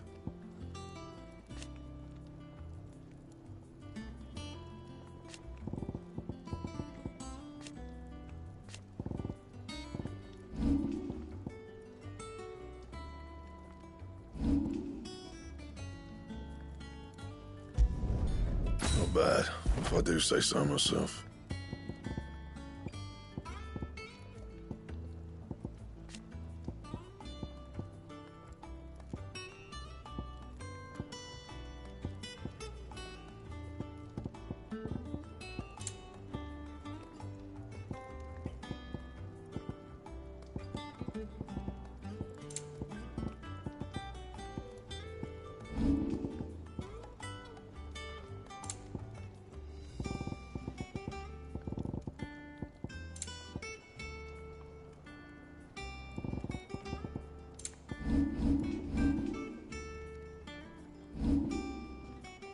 That it? Fine.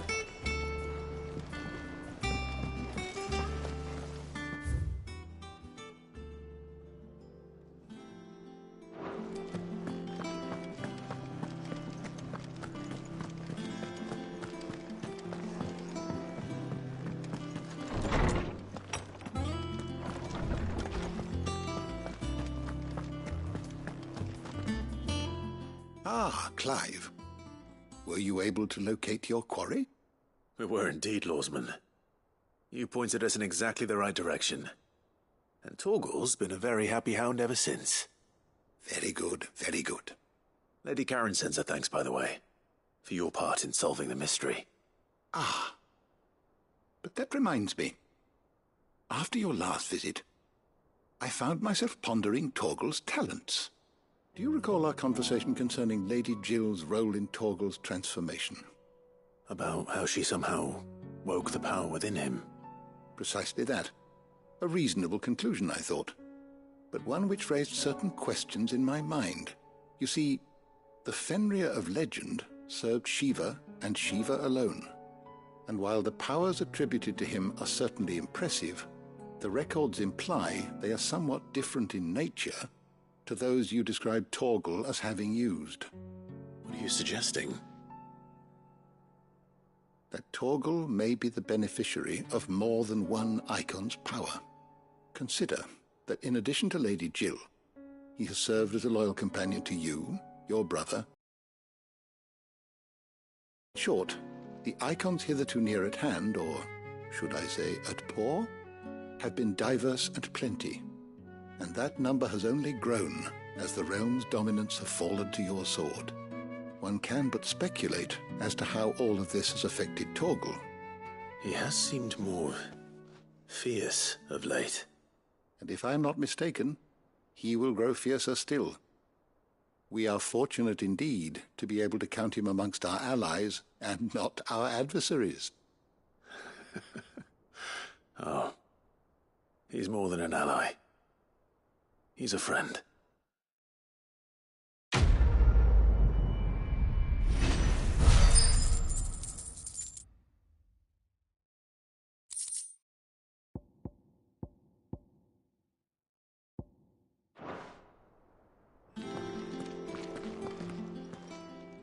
How good it is to see you, Clive. I don't believe you've read this particular chapter before.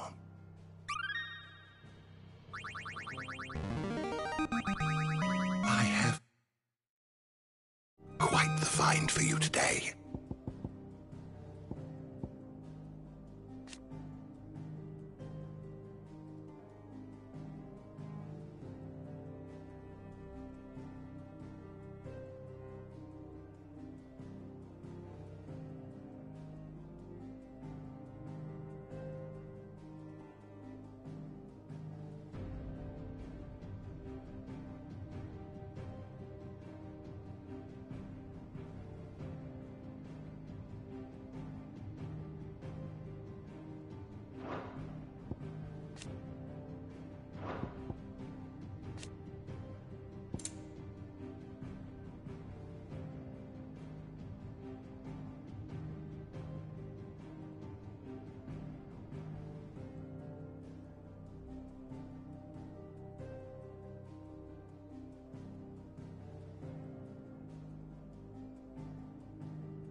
If you have a question for me, I should be happy to answer it.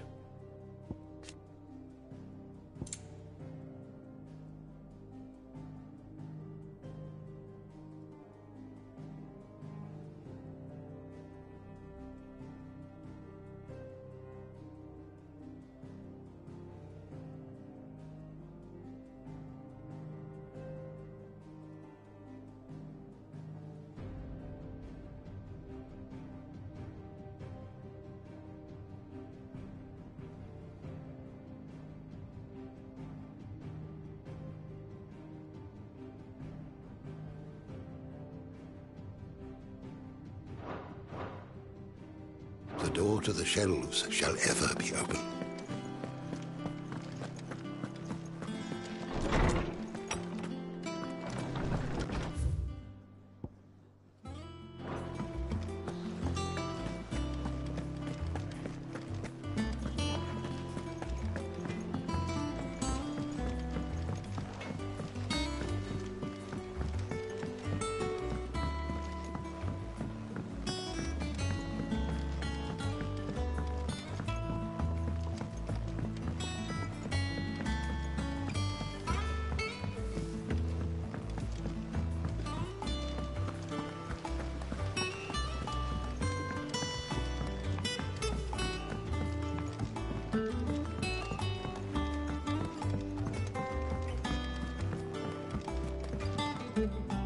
All right there, Sid? How's that hunt for the bomb ash going? I have it here.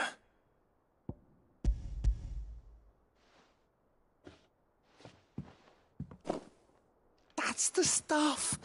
And plenty of it, too. Enough to keep the Alembic bubbling away for a good old while. You're a gent, Cid. Let none say otherwise. Right then, let's get this contraption up and running.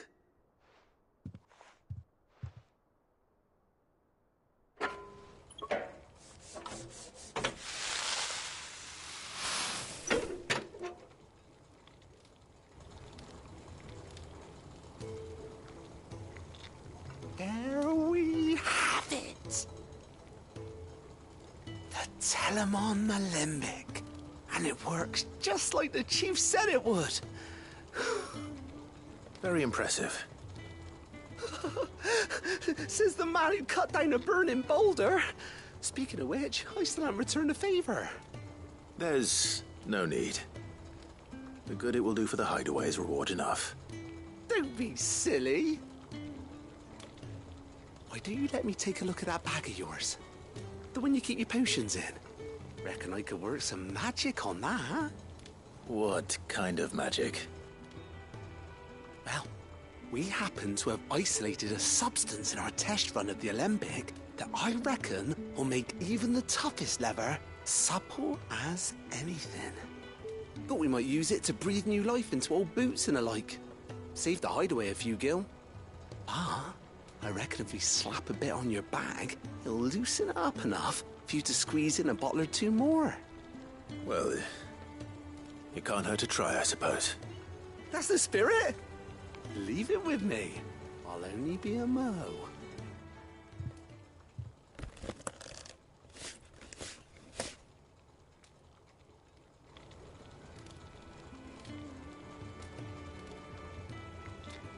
Well, what do you reckon? It certainly feels more flexible. Right? Told you. Thank you. I think. No. Thank you for supporting Mid and the rest of us in our endeavors. Without you, we'd never have been able to discover wonders like that stuff I rubbed on your bag. And I'm telling you, there's plenty more where that came from.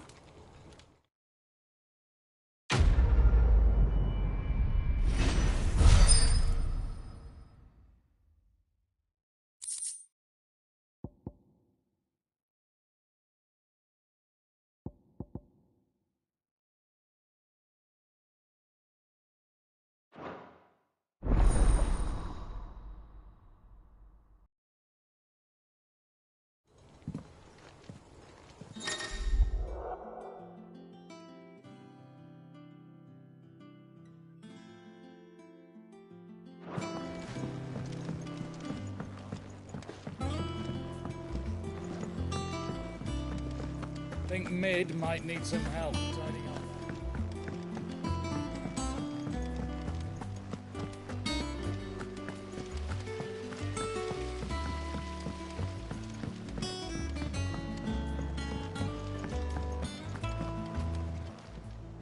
Welcome to the Patron's Whisper. Your benefactors are a generous lot. All yours.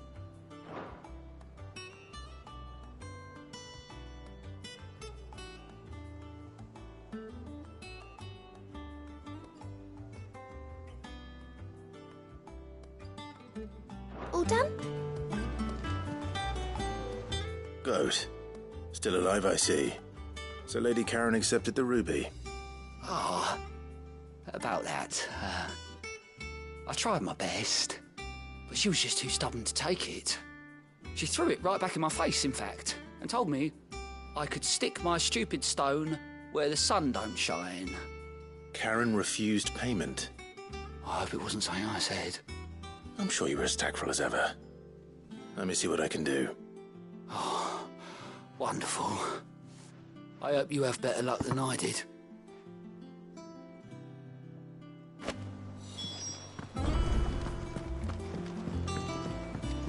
Mid told me she was building a ship.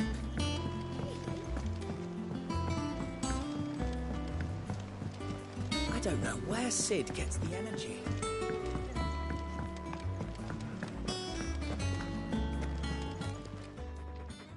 Lady Karen, Goad tells me you weren't happy with our offer, but you prefer the debt was repaid in coin.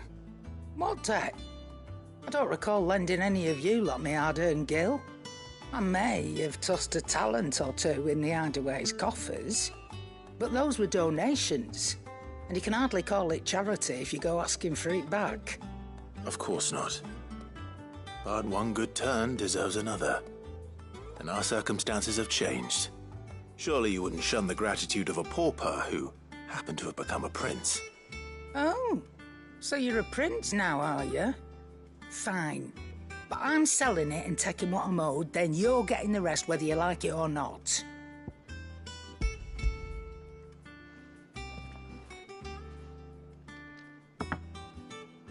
Where'd you even get this? A decent trader might nab 1,000 talents for a star ruby. A canny one, meanwhile, might claim it were nicked from the belt of Sid the Outlaw himself and ask twice as much. Might be I already have a buyer in mind. Might be you even know her. A fine continental maid whose beauty's only eclipsed by a guile in commerce. You wouldn't mind, would you? Not at all. Just be sure to tell her that it's always a pleasure doing business.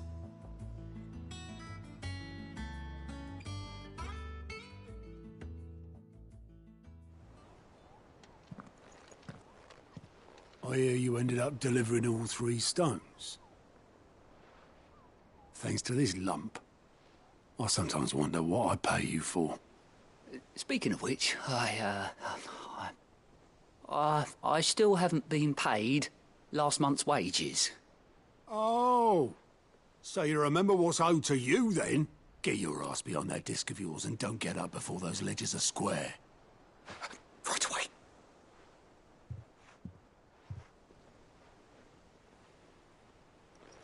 I've seen that before. You have, yeah. Plenty of times. It was the only goblet Sid ever used. Either out of habit, or because the filthy sod couldn't be bothered to find a clean one. I knew so little about him. Like most people. Martha and the Dame both seem to have fond memories of him. I bet they do. How long did you know Sid before he... Before he died. 20 summers, give or take. Back in the day, I was a purser on a trade ship, which is where I met him. He bought passage to... I forget where. And having nothing better to do on the long nights, we set up drinking island rum till the morning bell dragged me back to my duties. Quit my post not long after that. On account of making a fine maiden's belly fat. But me and Sid stayed close, promising we'd one day sail the seas again. That was before fate stepped in and said she was having none of it. The magic woke inside my son soon after his first name day, and there was no hiding his knack. Couldn't you and your family have... My family were the ones who summoned the constable, wanted the monster taken away. I couldn't turn my back on him, forget what I felt, and I couldn't for the life of me understand how they could. Luckily, Sid was of the same mind as me. It was him who stood beside me when all I wanted was to tear the whole world down. Him who cried for me when I had no tears left of my own. Him who swore he'd do everything he could to stop it from happening again. And he was true to his word, too. Left the Royal Army once and for all. His ranks, his ribbons, gone. Just like that. Threw away everything he had. All to right a wrong that no one else had the courage to face. I knew then I'd follow that man to the ends of the earth.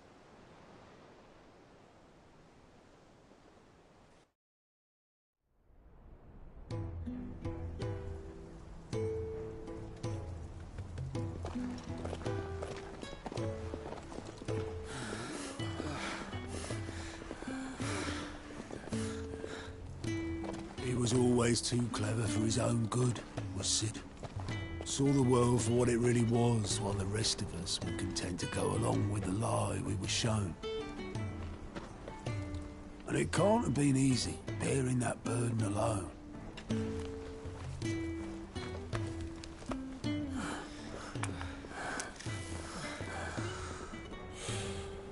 But he didn't let it stop him.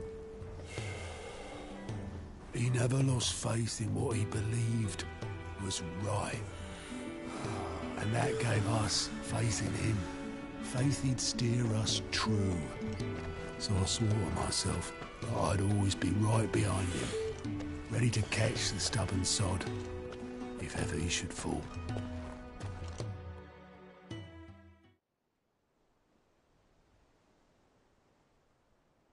But I couldn't even do that.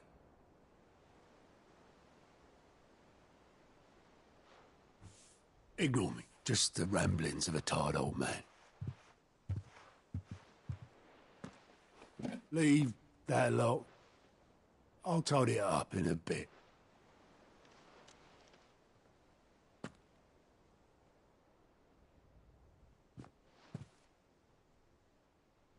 This is Cid's handwriting.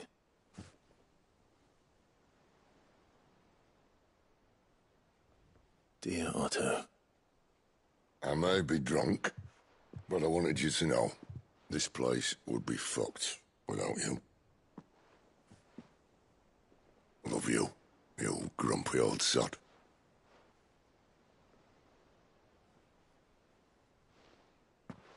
This note. Hmm? What about it? Cid was right. Without you, we'd all be lost.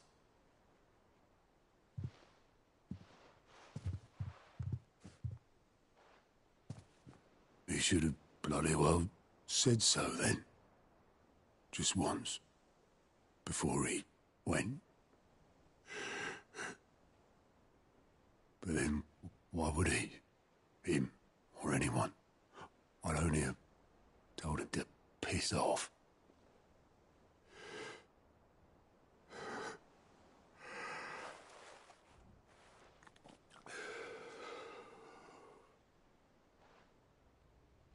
You're wrong, though. Both of you. It was never just me keeping the hideaway afloat. It was all of us. I just shoved people in the right direction. I barely seem to be able to do that anymore.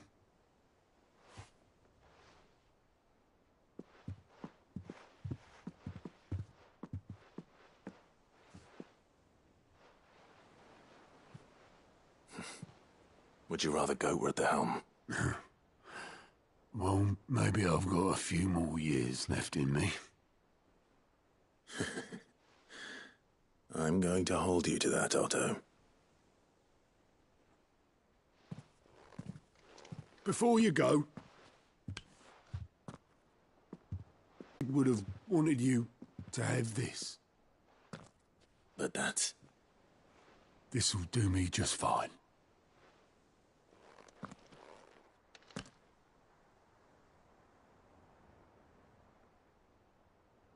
Thanks for the ray of sunshine. I'll see if I can't pay you back. Already have.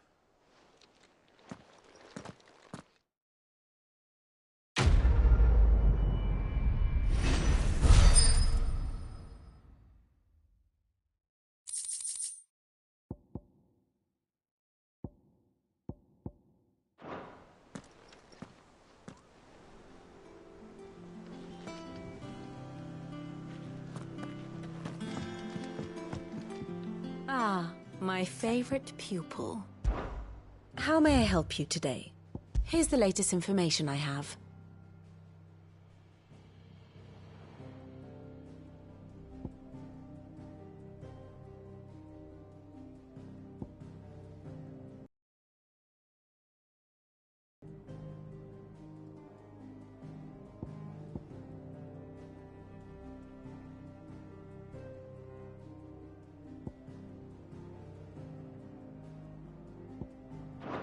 Here you are.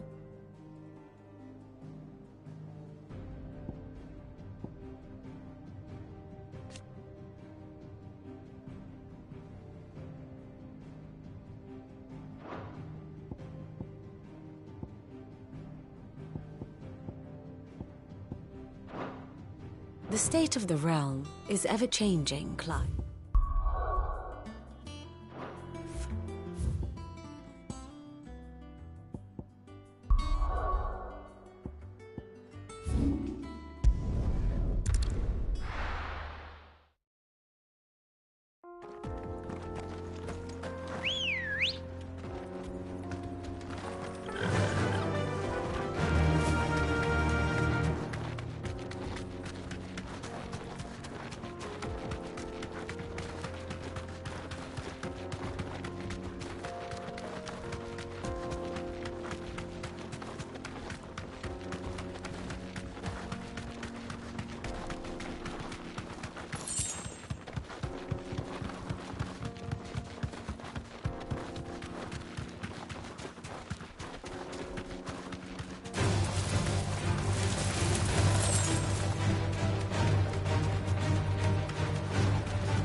Enough of you, are there?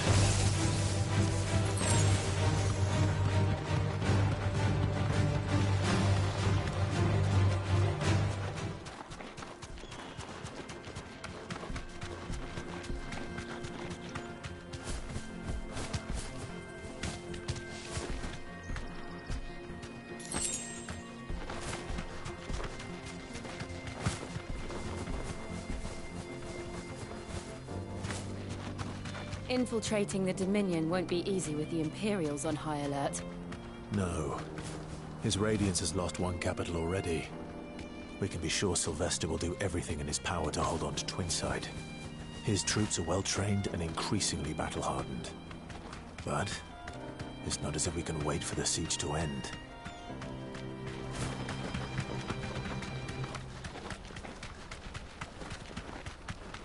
More refugees.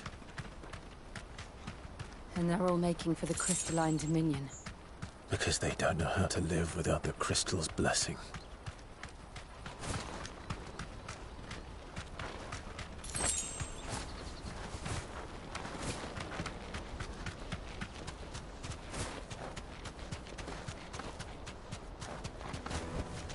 No need to ride from here.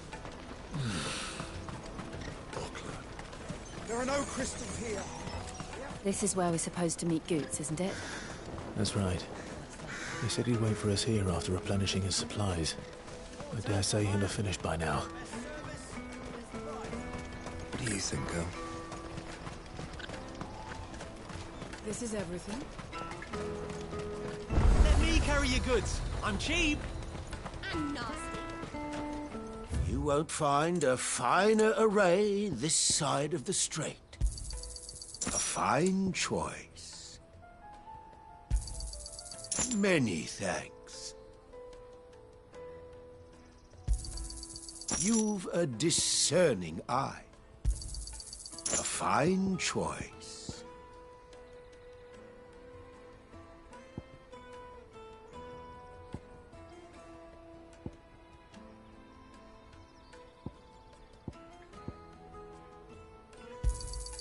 You've a discerning eye. Out of my sight, wretch. Peaches and pears.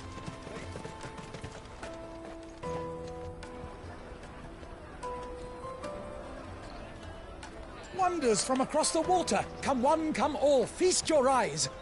Good sir, can I interest you in...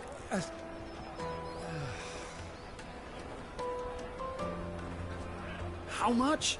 For a measly crust of bread? You won't find any cheaper. Not nowadays. But you're more than welcome to look.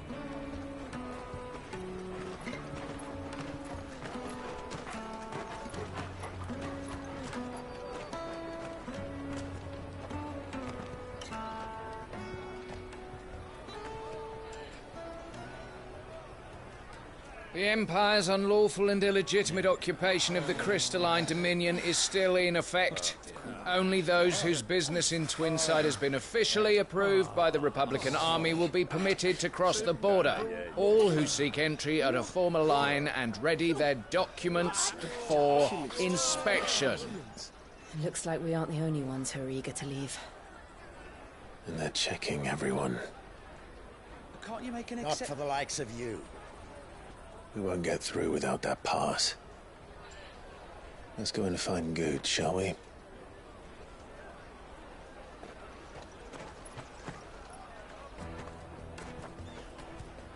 He must be around here somewhere. Come, taste my peaches. They're sweet as milk. I'll take the large one.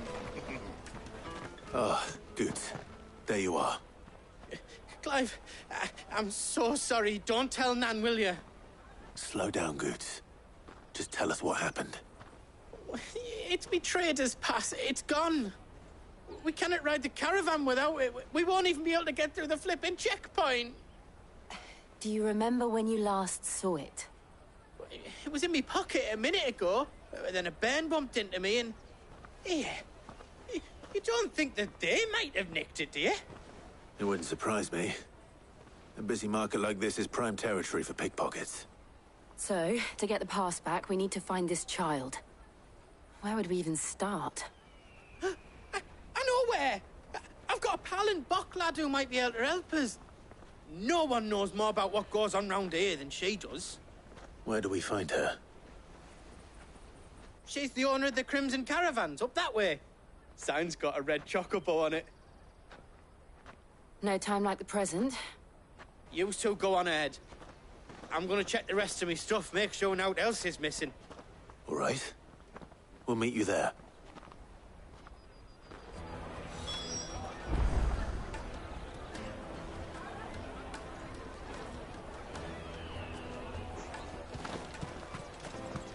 Let's keep an eye out for this red chocobo, then. And the other on our purses. Next to the checkpoint.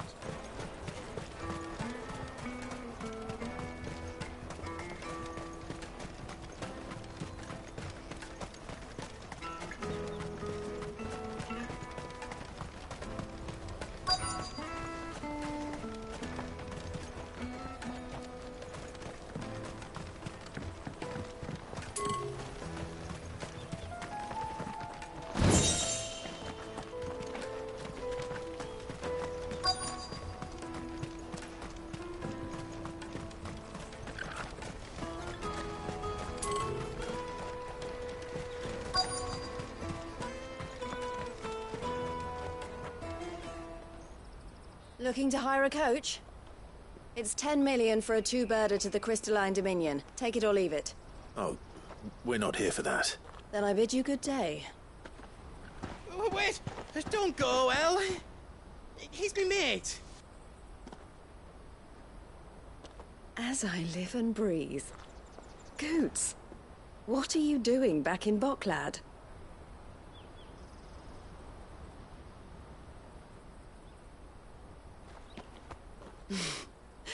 I gather Lady Karen didn't send you.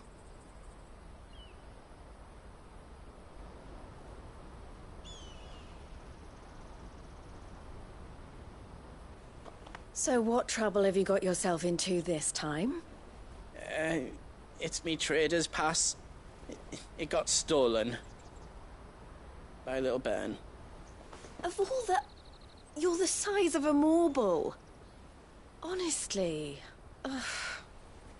Goots told us that you know the markets well.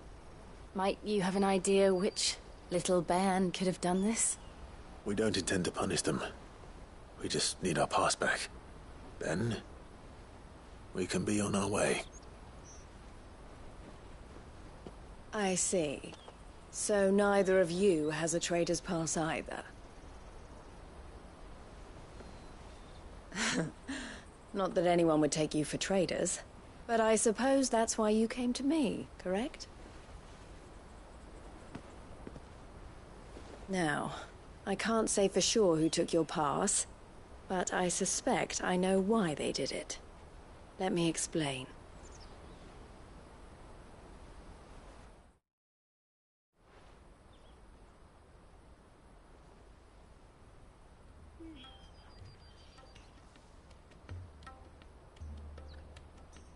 Ever since the Fist marched on the Dominion, the Republic has been clamping down on any commerce that might aid the Empire more than it does us. Which means traders' passes have gone from being merely a way of easing one's progress to being essential if one wishes to cross the border at all.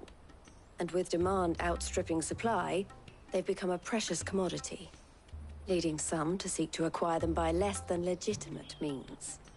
So the children are stealing passes to sell on the black market? Yes, and no. Passes are inscribed with the names of their owners, and yet none of the victims' names have appeared on the register of those passing through the checkpoint. Which means? That someone is doctoring the stolen passes. The same someone who is encouraging the children to steal them. And the same someone who has Goots' pass, no doubt. Whoever they are, they're ruining the livelihoods of honest merchants, which is why we've decided to take a stand. Will you stand with us? You want to get your pass back, and we want to ensure that no more are stolen. Catch whoever's behind it all, and two birds shall be slain with a single stone. Is there any other way of getting to the Crystalline Dominion, Goots? They won't let you in if you're not with the caravan. It's that, I don't know, try swimming across the strait. But the guards will definitely spot you if you try and do that. Like, we don't want to get spotted, right? So either we find the people who took the pass, or give up all hope of entering the Dominion. All right. We'll help. Thank you kindly. But I don't know your name. Eloise at your service. Clive. A pleasure doing business with you, Clive.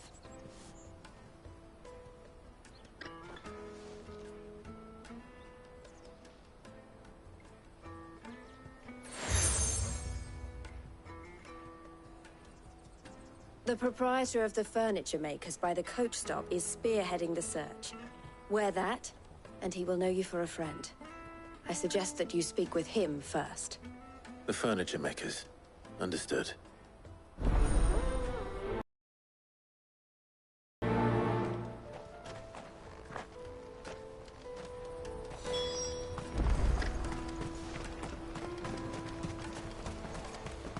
Out of my sight, wretch!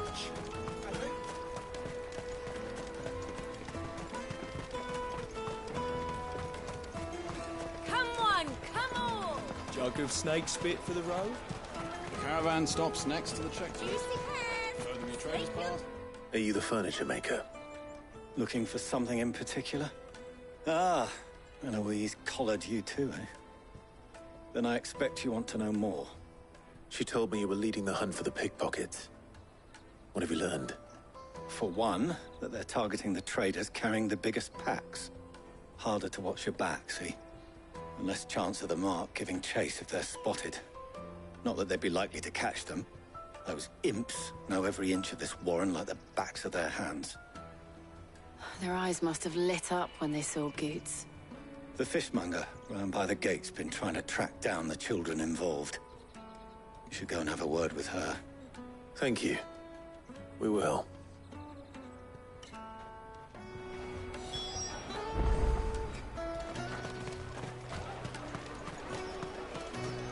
You won't find anything of this quality in Twinside.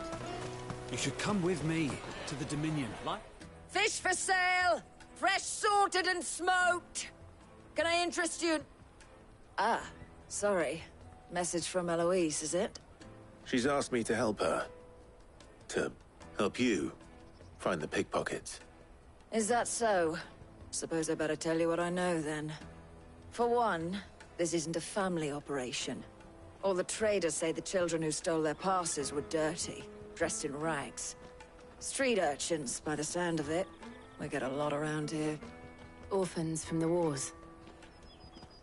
A few, perhaps. You saw the refugees gathered by the entranceway? They're all looking for a new start in the Dominion and beyond. Some of them take it as an opportunity to rid themselves of unwanted baggage. The shame of it. Whoever's behind this would have to have made themselves known to the children at some point. And so should we. You should start with the children around here, then. I doubt they're the ones involved, but they might have heard something. It's worth a try. All right, then. Questioning children. How hard can that be? Life will be different. You won't find anything of this quality in Twinside.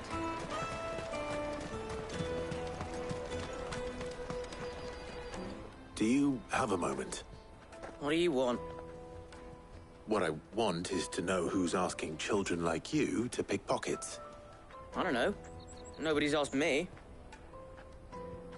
What's picking pockets? Do you get paid for it?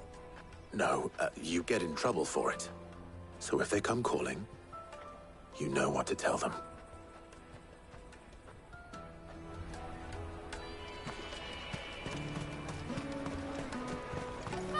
I'll take the large one. Excuse me. Do you mind if I ask you something? Can't stop you. I was just wondering if anyone has asked you to do anything out of the ordinary recently. Anything you grown-ups ever ask us to do is shut up and go away. So guess what I'm about to tell you to do? Sorry. I'll leave you alone.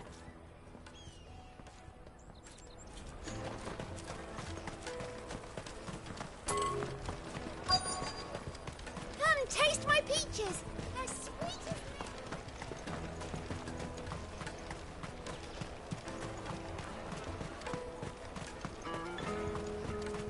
Jug of snake spit for the... Excuse me?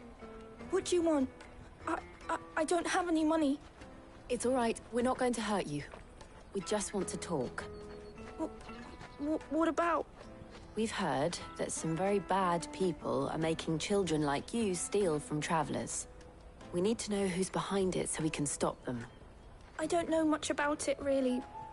But my friend, Honza, he said he got a job doing something dangerous. Sounds promising. We need to find him and ask. Do you know where your friend might be? He's usually by the tents outside town. Thank you. You've been very helpful.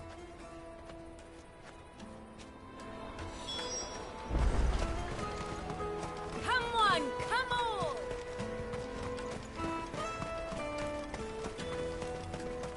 Peaches and pears. Let me carry your goods. I'm cheap.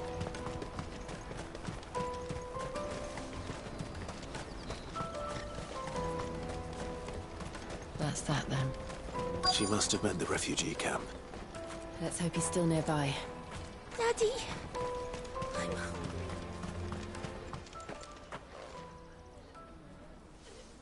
home. That big fat donkey was easy pickings.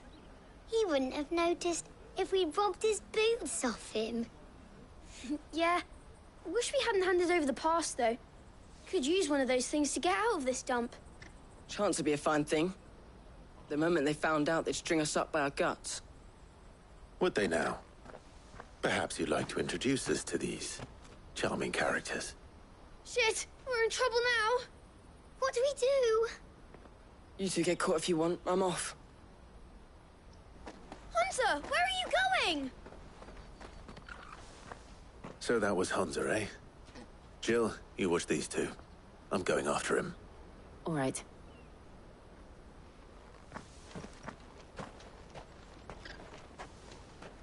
He can't have gone far. I need to find him before his employers do. Daddy! I'm hungry.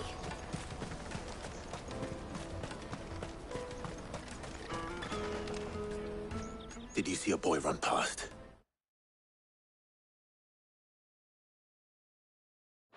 He stole something from a friend of mine. There was a boy ran back there to...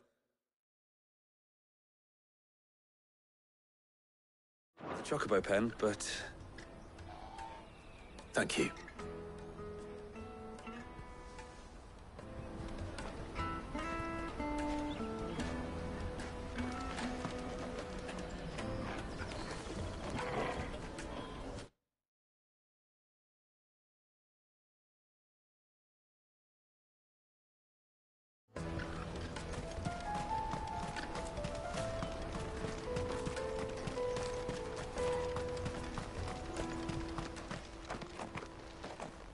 Shit! Cornered. It's all right, Hansa. I'm not going to hurt you. I just want to ask you some questions. Fine. Not like I've got a choice. I'm looking for the people who are making you steal for them. Who are they? Called themselves the Carstones. They said they'd give me good gill if I did what they told me. I knew they were bad, but bread doesn't come...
Free. Didn't come at all half the time, before I started buzzing for them. You know, if I didn't do it, they'd just pick on someone else. Someone they could push around easier. Hansa. You found him, then? Jill. Where are the other two? Eloise is watching over them. She sent Goots and I to look for you. You're... him! I haven't got your pass anymore, if that's what you're after. I gave it to the Carstones. Whatever you do to me, I can't get it back. Not that I go against them anyway. If it weren't for their gill, me and my mates would have starved.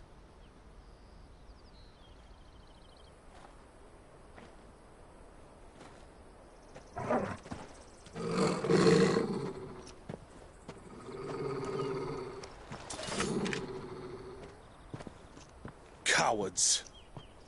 You will not force another child to do your bidding. Wait, we're not... Don't hurt him!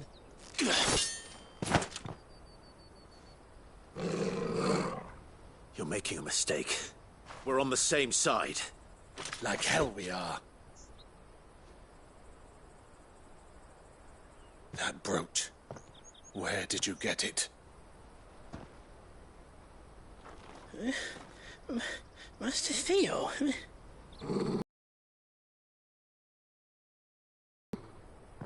What are you doing with these people? Unless you're the ones my sister was talking about. Your sister?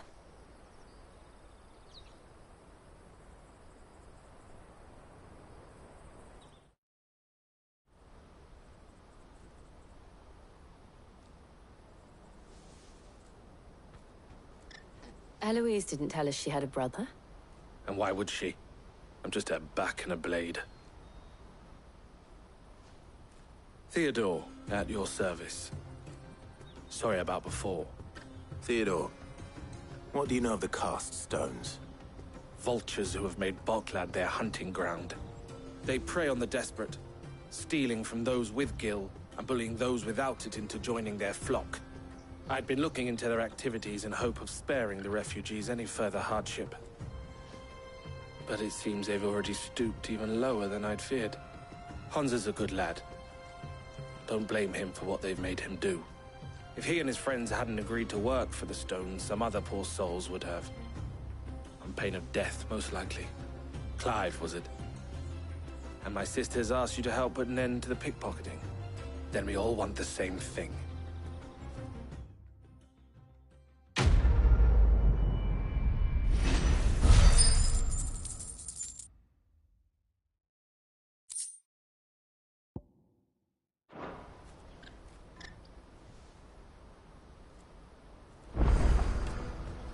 Oh, where is it?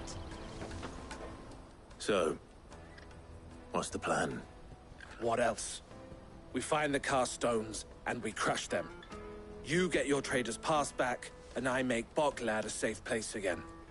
All right then. All right then. Honza, where are they camped? Don't worry. They'll never know you told us. Couldn't if I wanted to. They always come to town to collect the passes. Meet us outside the gate. I tried following them once, but they spotted me halfway down the trail. Said they'd string me up. We'll try it this time. Which way were they going? Back down the road towards Leitney's Cleft. To Leitney's Cleft, then?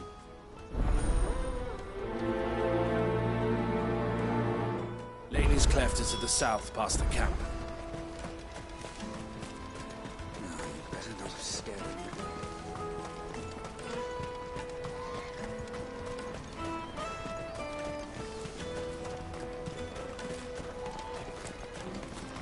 Daddy! There are no crystals here. We have to keep...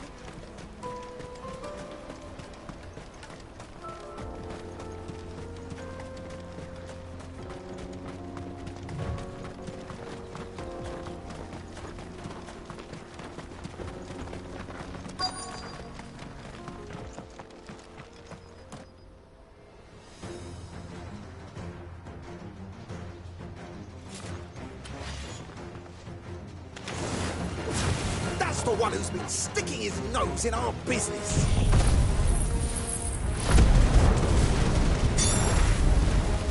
You should have minded your own.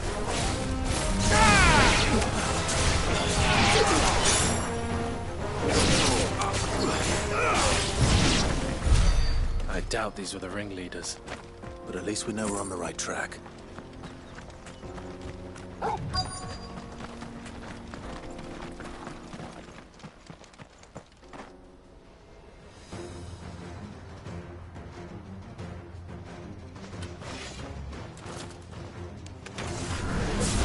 We got company!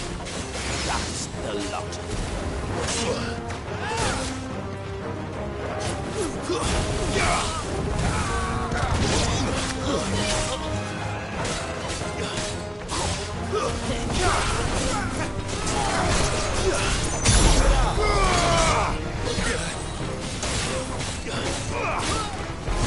Titan!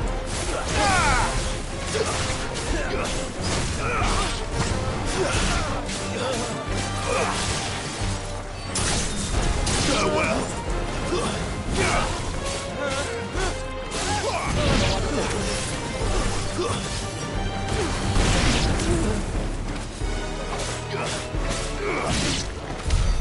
More foot soldiers. Fewer now.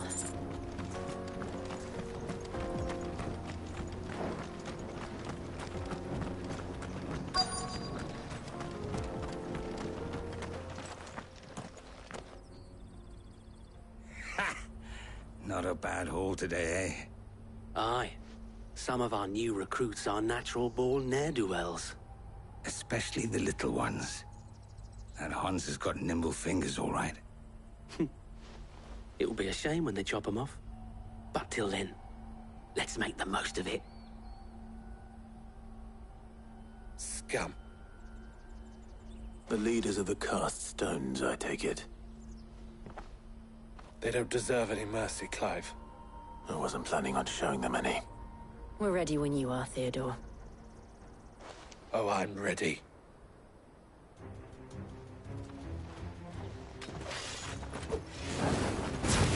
Fuck!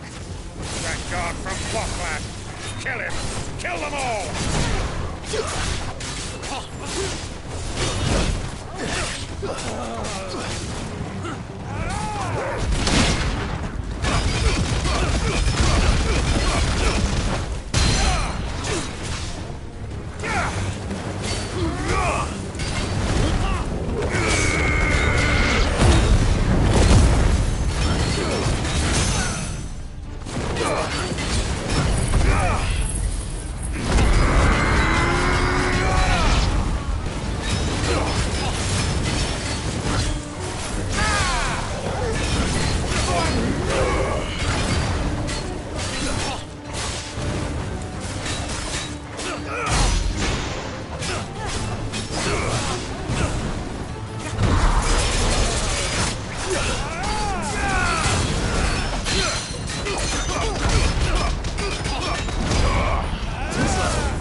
And they say crime doesn't pay. Gold chains, rings, purses. And traders' passes. Dozens of them. Have the names been changed? Not yet.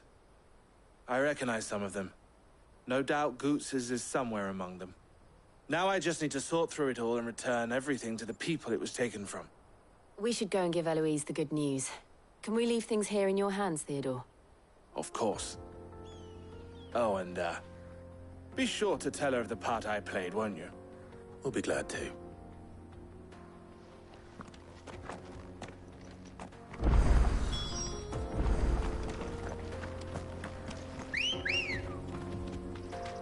Come on.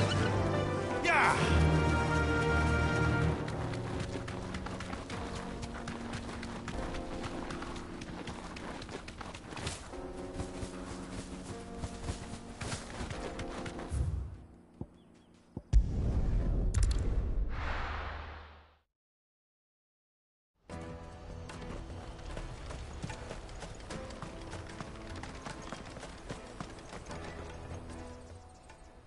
Ah, Clive.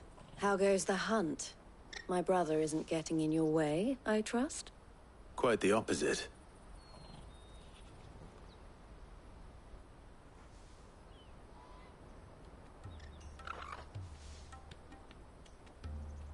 So it was the cast stones who were behind it all. Theo told me he'd been on their trail. And their demise solves 3 problems at a stroke. That of the pickpockets, the bandits pulling their strings, and the passes they were stealing. I only hope yours is among the items you recovered. Only time and Theo's return will tell. Speaking of whom, welcome home, dear brother. You are too kind, Eloise. Here, Clive. Goods' pass. Ask him to keep a closer eye on it from now on, would you? I will. Thank you. El, I've asked our boys to carry the rest of the goods back. Can I count on your help in sorting through it all? Of course. I'll make some space in the storeroom. I expect you'll soon be on your way then. But it wouldn't do to leave without introducing yourself properly. Would it now? Sid. Don't look so shocked. We're on the same side. I don't understand. As you now know all too well, we at the Crimson Caravans are always happy to help those in need. For a small fee, we will move anything that needs moving. Be that goods to market, or bearers away from it. I was the first my sister helped escape. If it wasn't for her, I'd have been branded as a boy. I had no idea. It just so happens that we are seeking to expand our operation. And who better to join forces with than the leader in the field? Wouldn't you agree, Theo? I would. It seems our purpose is the same in more ways than one. So what would you say to working together again? It would be our pleasure. And our honor. The honor is ours. Here, Clive. This is for you.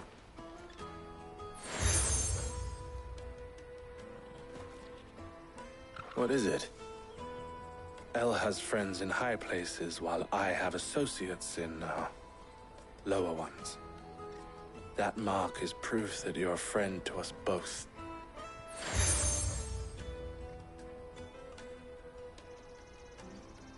I shall bear it with pride. Well, all that remains is to wish you a safe onward journey.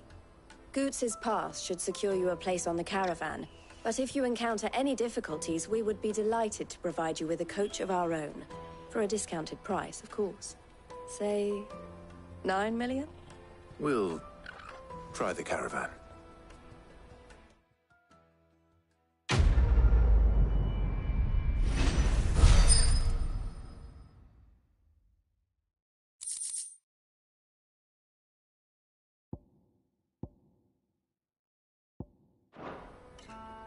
Right there. Let's get this back to Goots. And then it's on to the Dominion.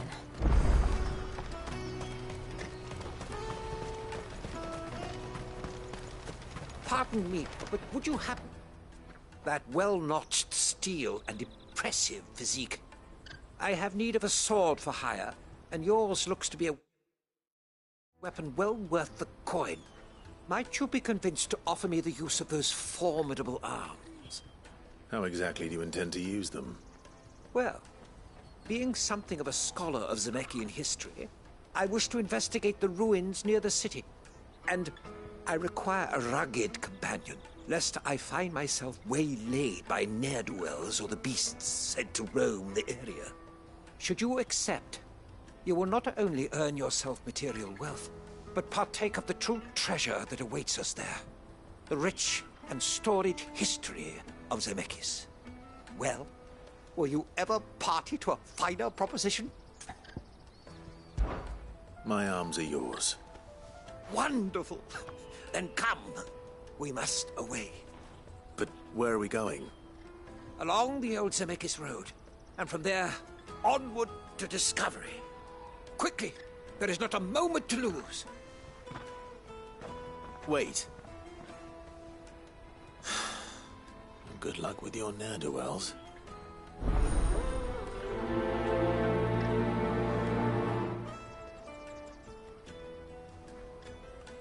I better make sure he doesn't get himself killed. Porter for hire. Best service. I see you've been of some assistance to Eloise. Perhaps you can extend me the same kindness? Perhaps. What would I be doing? Finding someone. You see, I've been having trouble with thieves, and despite the many pains I've taken, I can't stop them from rummaging through my packs. I was griping about my lot to a friend of mine a few days back, and he offered to track the culprits down. Now, Joseph's a sellsword, and a good one at that. But he's been gone days, and I'm beginning to fear the worst. Any idea where his search for the thieves might have taken him? The old Zemeckis Road, perhaps? He doubted they would be fool enough to linger here in Boklad. Joseph's lived a hard life. Made him grey long before his time. I just pray he hasn't been killed over a few sacks of grain. I can't imagine there are too many grey-haired sellswords around. Hopefully someone will have seen him.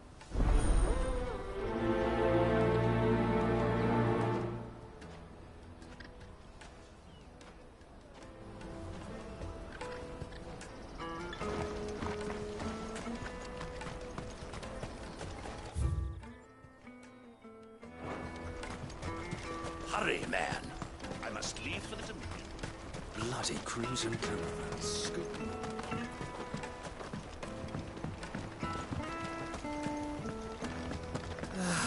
If I knew arrival... Now I just need to see about getting the word out to everyone. Need to be rich. I want to know right away. Bad news. Good, actually. Something worth celebrating for a change.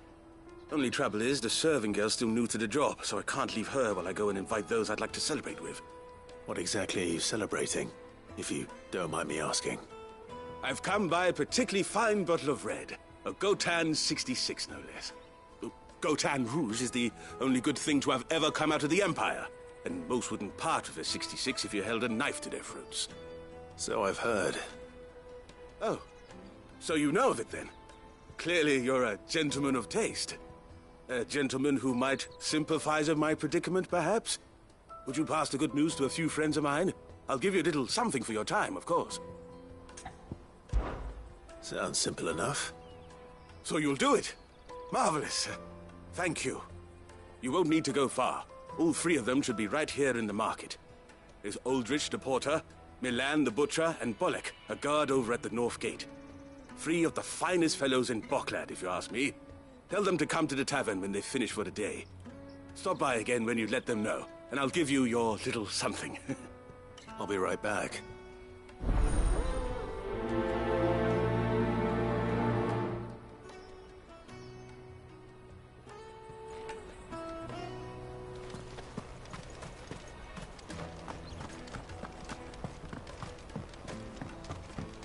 I hear hear the brothers found another victim. I believe it, all right. What's that? The third this month.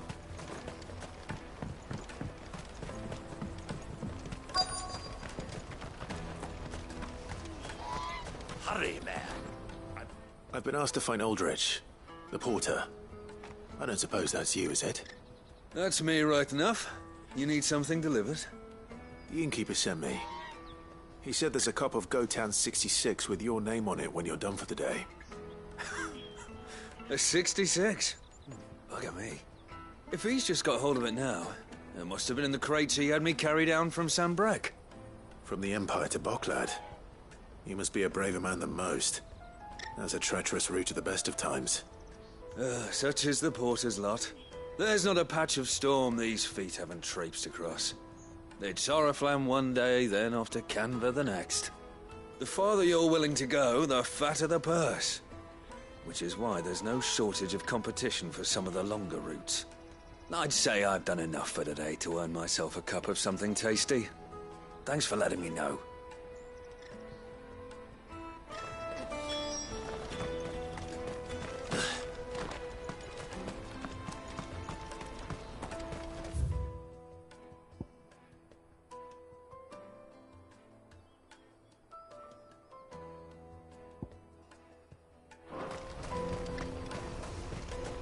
Let me carry your goods.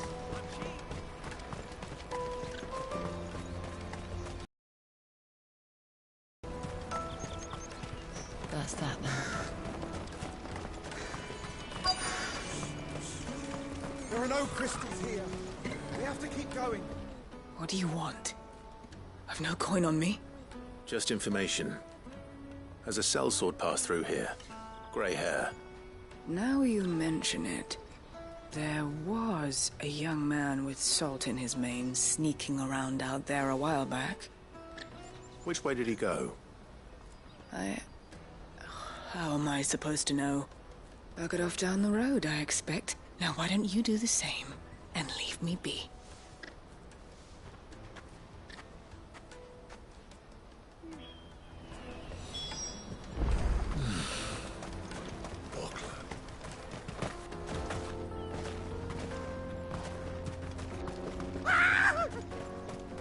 Why am I not surprised? You'll hand over your coin if you're not to the end.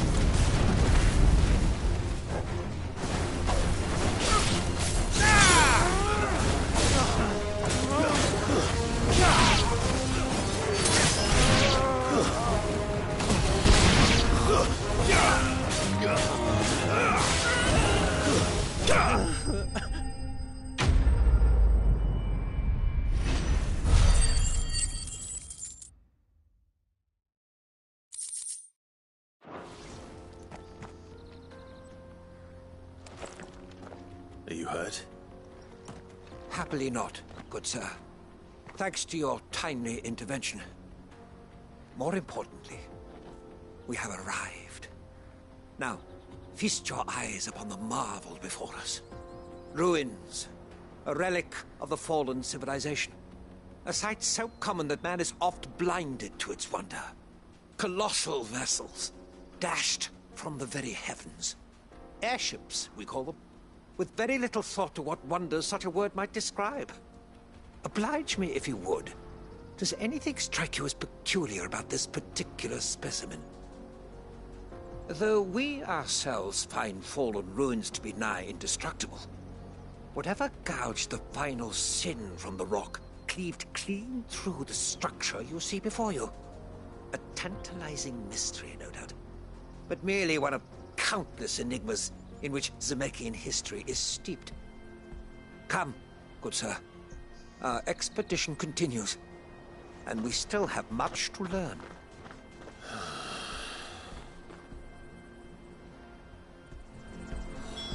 He's passionate. I'll give him that.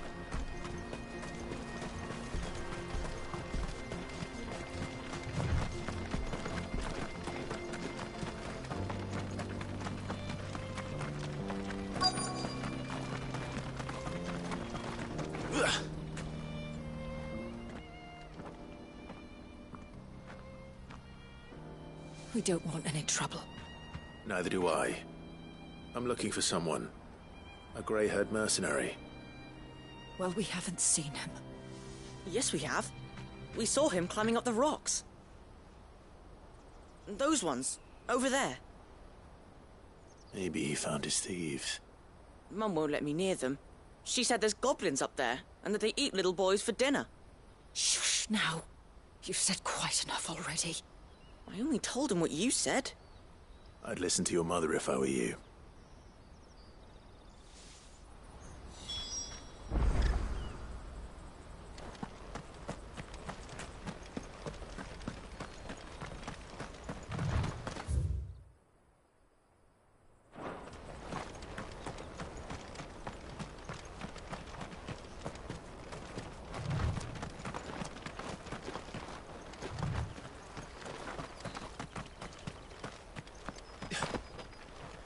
Did Joseph's thieves really lug their stolen wares all the way out here?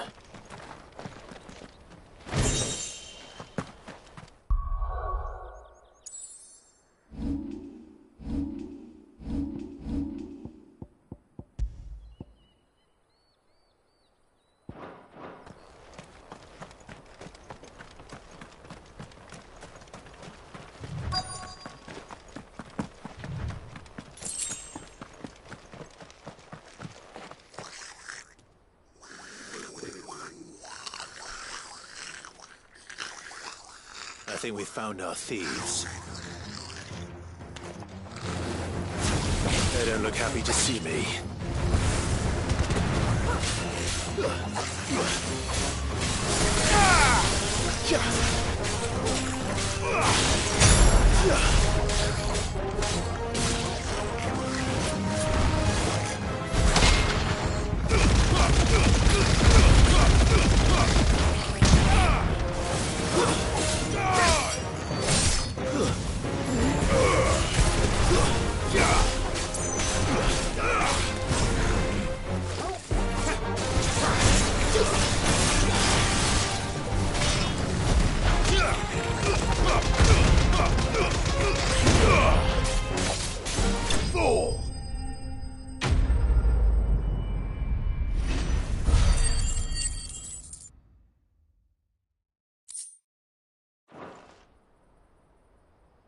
Let's get this over with. Stop! Don't kill him, he's just protecting his home. Joseph? So the boy was right. I don't know you. Your porter friend sent me to find you. She was worried you might have got yourself killed. Have I been gone that long? Wasn't hard finding the thieves. The problem was knowing what to do with them when I did. I take it things are more complicated than they appear.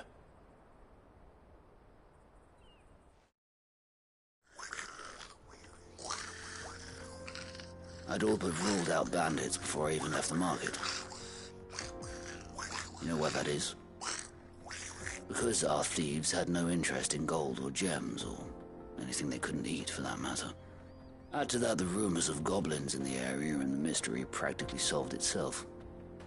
I soon found their cozy little homestead and all the missing food. I launched myself at them, full of righteous fury, but their leader was the only one who moved to meet me. The others, they huddled around that food, ready to die protecting it. They stole because it was that or starvation. I've been there myself, back when times were hard. So you spared them?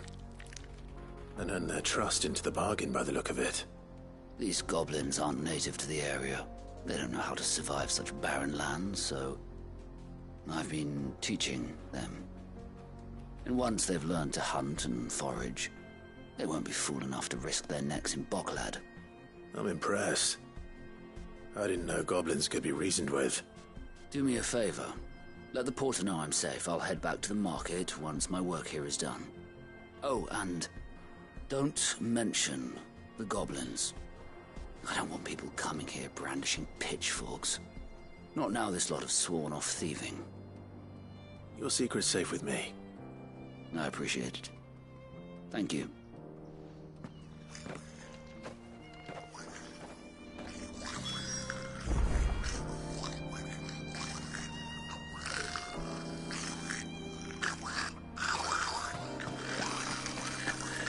I'd always thought of goblins as mindless savages.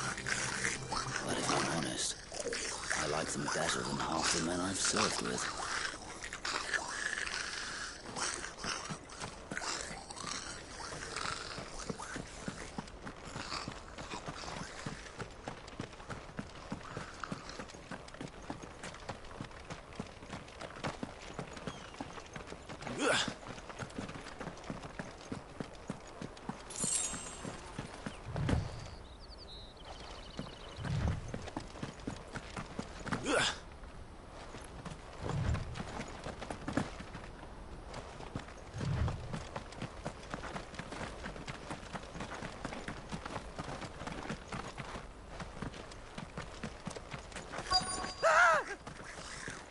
Nordic. All right then. Who's first?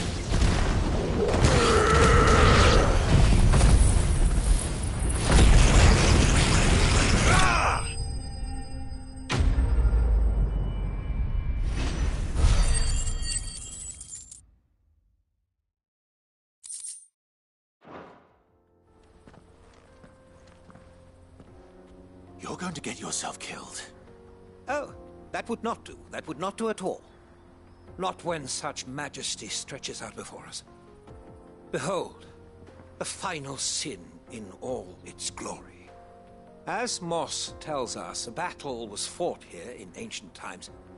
A battle of such ferocity that it tore a great crater in the very land upon which it was waged. In reaching for their holy sanctum, did man enrage the gods. And great was the vengeance that was rained down upon him. Alas, the full truth of the matter is lost to time, though I live in hope that I might see it discovered. But we must not dwell upon such things. There is more yet to see. Onward! History awaits!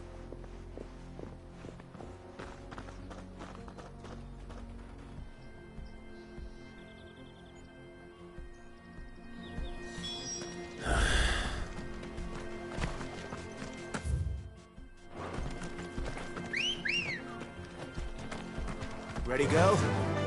Fly, Ambrosia.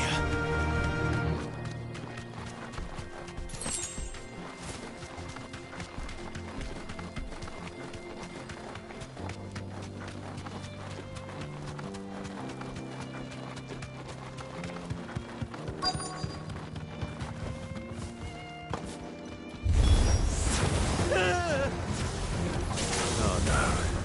He's really got himself into trouble this time.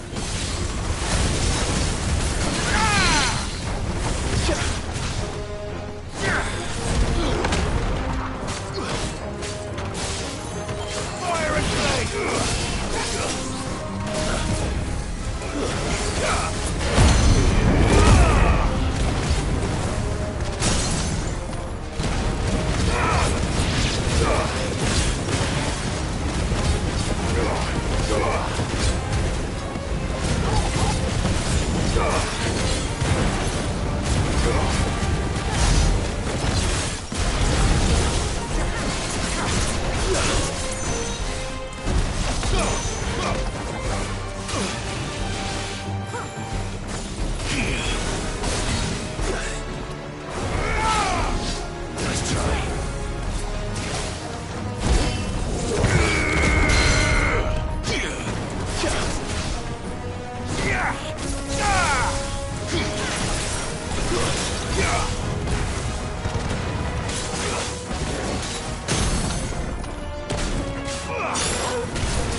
Still in one piece?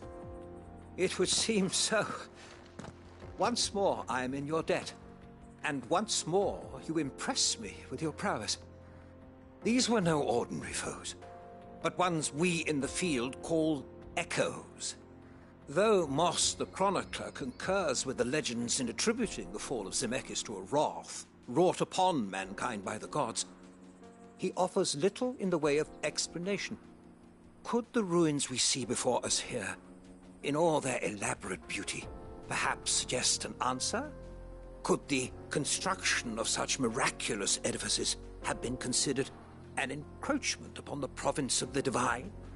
Alas, all is mere speculation. But one day, perhaps, I will learn the truth. Not if you keep running headfirst into trouble. You are right, of course. And not only have you plucked me repeatedly from the jaws of death, you have proven yourself a willing audience to my ramblings.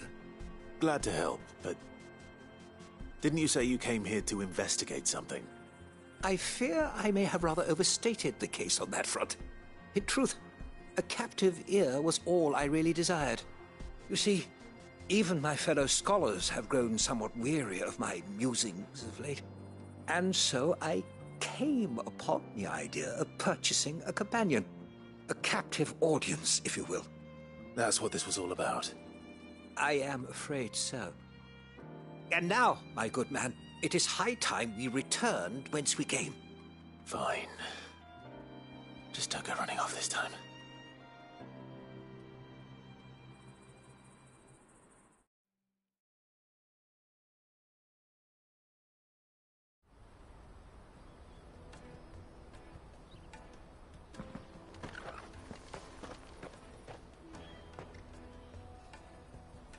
And so ends a delightful day. Here, your reward for humoring my selfish whims, plus a little extra for the trouble I have put you to.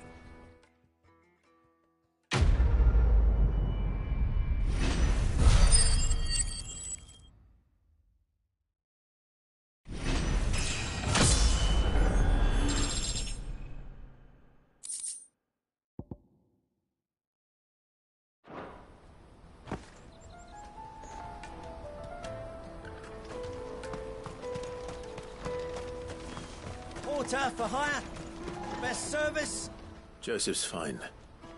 He'll be back once he's tied up a few loose ends. That's a weight off my shoulders. He certainly knows his business. He found your thieves all right. And I dare say they won't be coming back.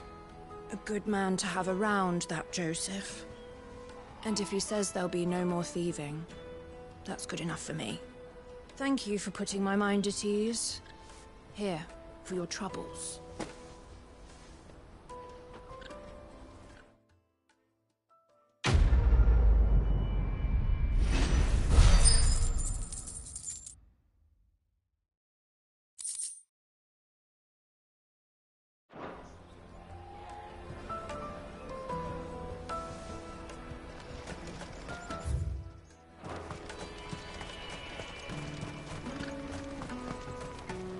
Let me carry your goods. I'm cheap. Peaches and pears. Come on, come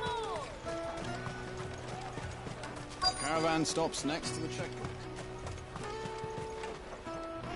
Are you Milan, the butcher? That's me. What can I do for you? The innkeeper's just had a special delivery. He thought you might like to join him for a cup of wine after you pack up for the day. He knows me only too well. And I've got a ham here that will go handsomely with a nice drop.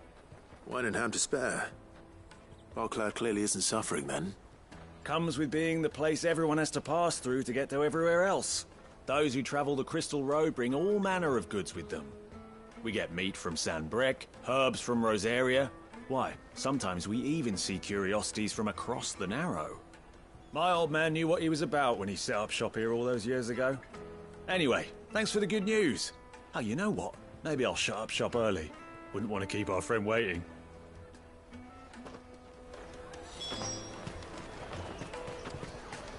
You won't find anything of this quality in Twinside. Tight-fisted. The Empire's your enemy, not us. I'm looking for Bolek. I was told he'd be guarding the gate. Well, you found him.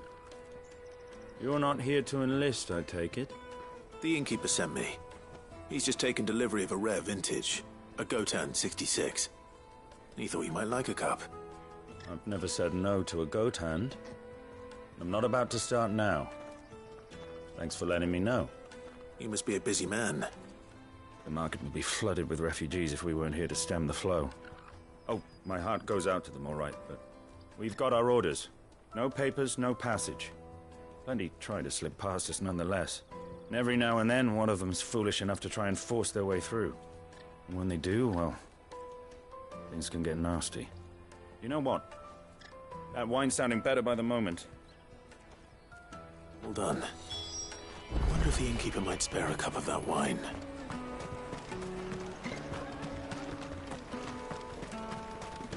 You won't find anything of this quality in Twinside. The caravan stops next to the checkpoint. Jug of snake spit for the road? Come on, come on!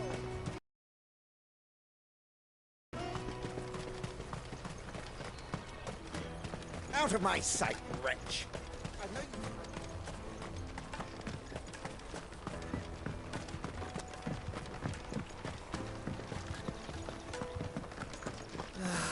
If our new arrivals... I spoke to your friends. They'll be along soon. That's fantastic news. Thank you kindly. It's been a while since we all sat down together. And the way I see it, that wine is as much theirs as it is my own. How so? Well, I wouldn't be serving anything but slops without Aldrich to go and fetch the good stuff for me. And then there's Milan, who always sends customers my way. And Bolek, an even-handed keeper of the peace, if ever there was one. Those three are the backbone of Boklad. Lose any one of them, and the market would soon fall apart. And without the market, I wouldn't have a single customer. I'd say that's worth a bottle of 66, wouldn't you? And more besides. Everyone needs a shoulder to lean on. Be they world-weary innkeepers or brooding swordsmen. Right, I'd better prepare for my guest's arrival. I hear you had me carrying a bottle of Gotan 66. If I'd have known, I would have sold the thing and lived like a lord. I'll settle for a cup, though, if you're in a sharing mood. A Gotan 66. Just as well I had something special of my own set aside. A bottle between the four of us might not be enough to drown our sorrows, but it can't hurt. Here they are, the three pillars of Boklad. Sit yourselves down, gentlemen. The woes of the world may be monstrous in many, but there's nothing like a few good friends to keep the misery at bay. Never a truer word spoken.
Caravan stops next. Juicy pears! Slake your thirst! What I really want to be... Here you are, Goods. Try not to lose it again. Me pass! You found it! Oh, thank you so much. Nan would have killed me if I'd come back without it. I'll have to say thanks to Elle and Theo, too. So should you, Hansa. You and your friends don't have to steal anymore. If anyone threatens you again, you know who to turn to. We do. And we already have.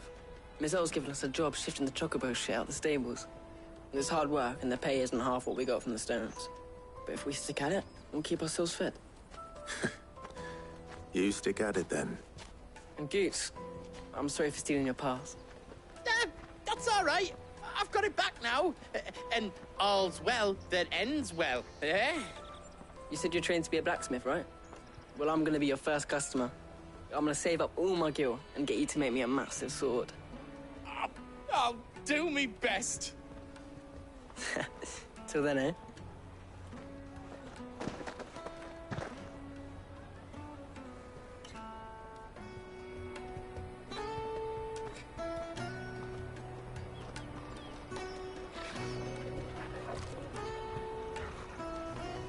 All right. We have a place on the wagon.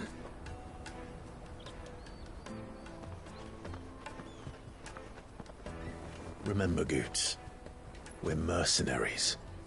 You hired us to protect you. Mercenaries. And you remember the plan? You're to ride all the way to Twinside. Jill and I will go with you as far as the outskirts, then find our own way in. I'll buy that stuff I need. Right. And we'll scout out the Imperial's defenses. There's a square with a big bell tower right in the middle of town. If you get lost, or out goes wrong, we can meet up there. Right. Let's go.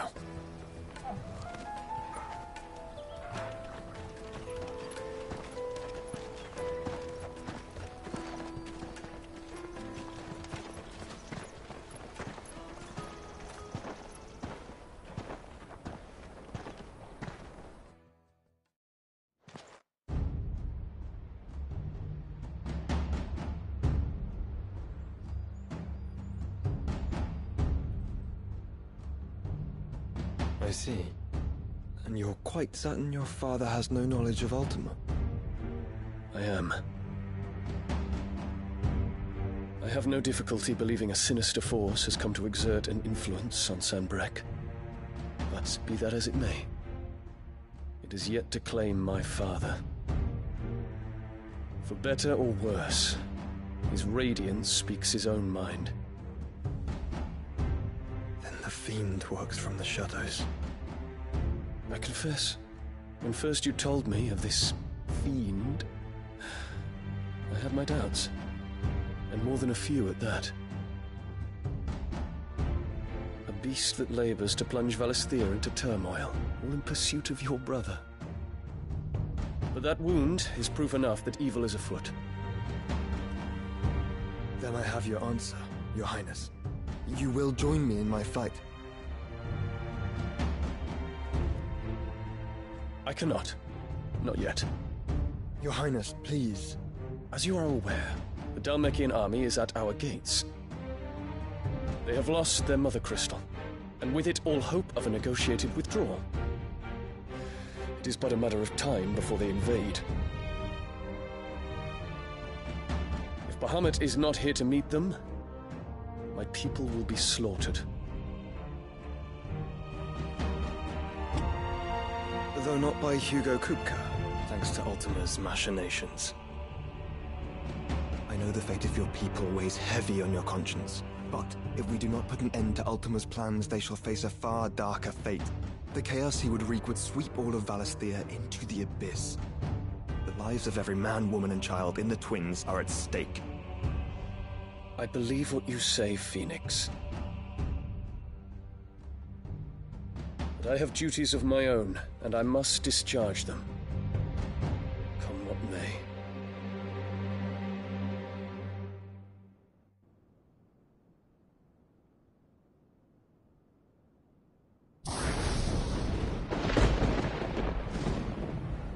What do you know of my blood?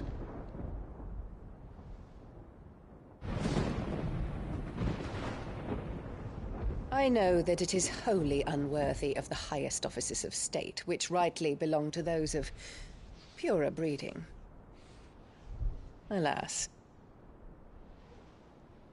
Your bloodline runs through the Oriflamme gutter, from a whore who weighed her child's worth in gil. Have you threatened my father? Of course not. I merely whispered in his ear that his mongrel son is plotting a rebellion. What? Sylvester listens to the words of his astrologers. And they have ears too. You have been feeding them your lies! Should you remain loyal to Emperor Olivier, his radiance may yet crown your head with laurel, and not with tar. Fork-tongued witch!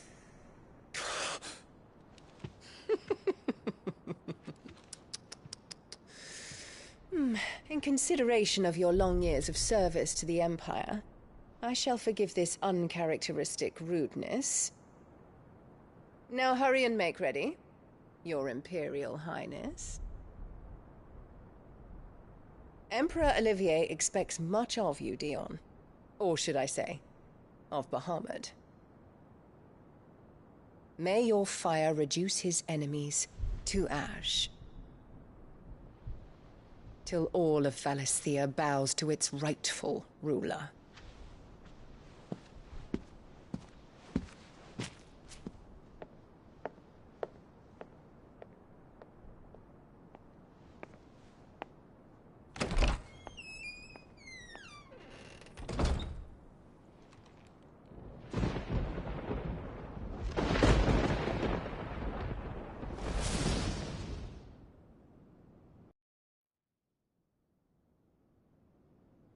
There is another darkness that has taken hold of Sanbreque. And until its grip is released, the flames of war shall spread ever wider, just as Ultima wishes. Forgive me. My family has caused you much grief. You are not her keeper, Phoenix. This is a matter for the Imperial household now, and as a member of that household, it falls to me to resolve it. At such time as that is done, what strength I have shall be yours.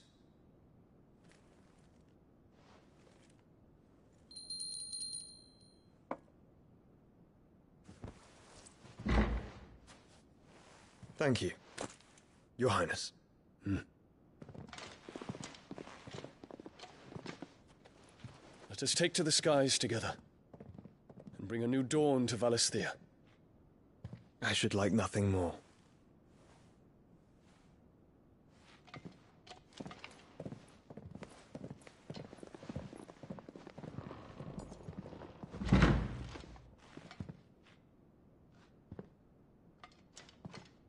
Terence. My prince. Tell me true. Do you believe what I'm about to do is wrong? We dragoons have but one leader, Your Highness.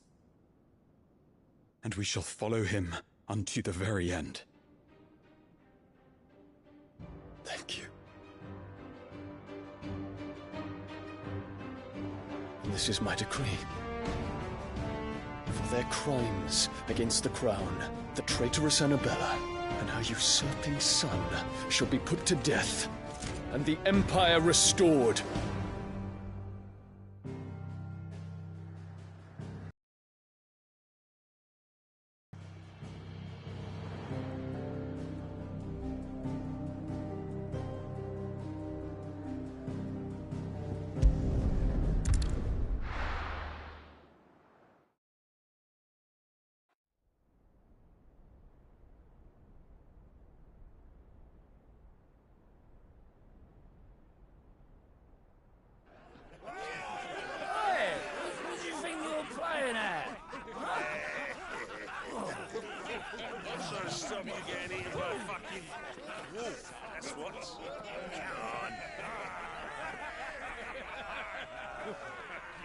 One would never guess that these people stood on the brink of war.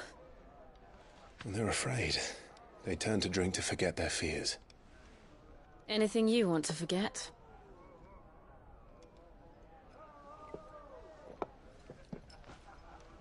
The harbor is empty, and half the market stalls too.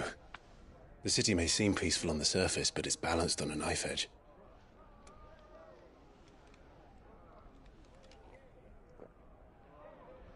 Were we to give it a nudge, it might be just the distraction we need to reach the Mother Crystal. I thought you might say that. We should send for Gav. We'll need someone to keep the fires we start from going out. And we can busy ourselves scheming until he gets here. I'll send a Stolas then.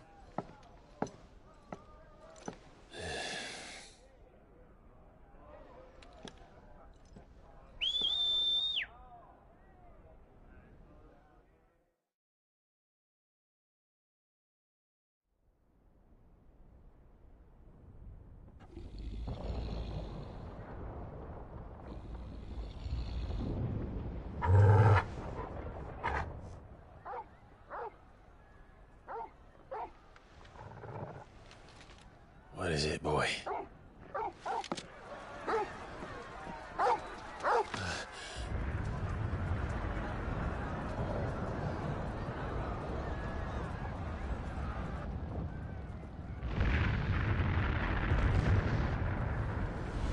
Quickly! Run!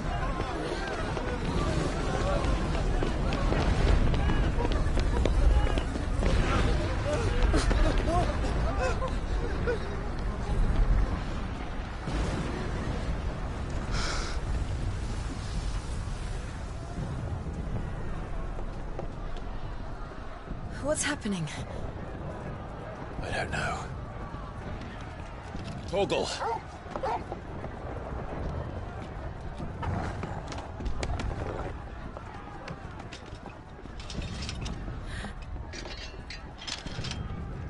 This way.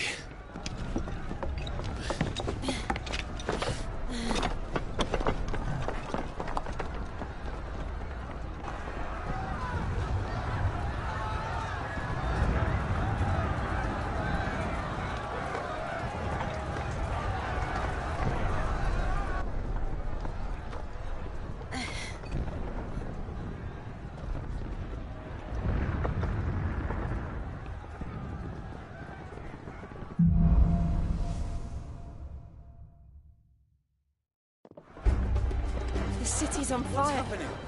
I'm sure Goose is fine. He'll be making for the square. The one with the bell tower. In the middle of town, right?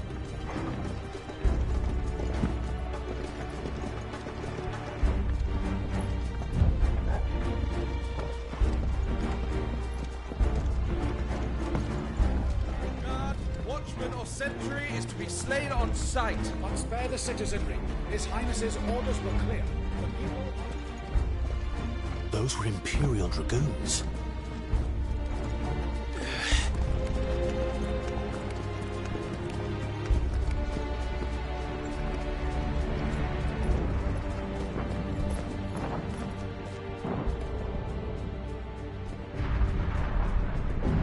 What in the hell is going on? Let's go and see. Right.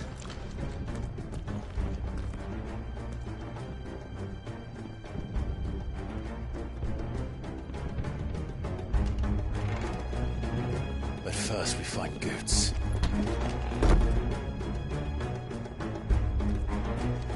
I just hope he's all right. You there! Identify yourself! Do we have to?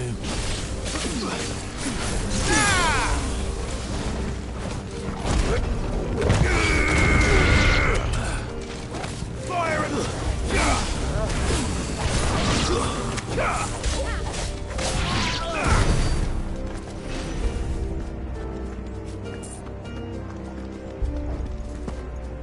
Hurrah! Quickly! Help them!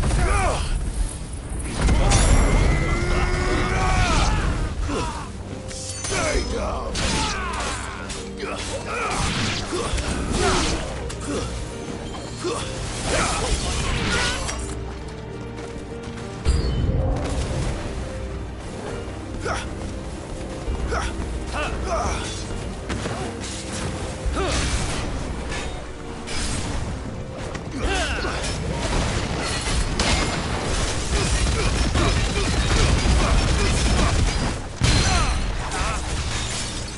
Yeah!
There's no doubt about it. They're dragoons. What is this then? A civil war?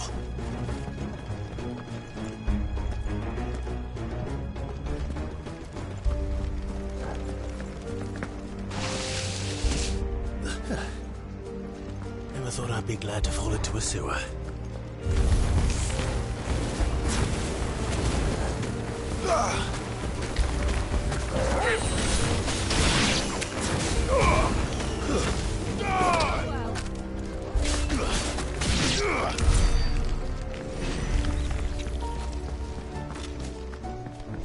Ward secured, Captain. None of the Emperor's forces remain. But gather the men! We press on to the council chambers. Yes, what of the men and women in the market district? The evacuation is complete, Captain. Good. So all that remains is the throne of the Templar. There it is. The bell tower. Right. Let's go.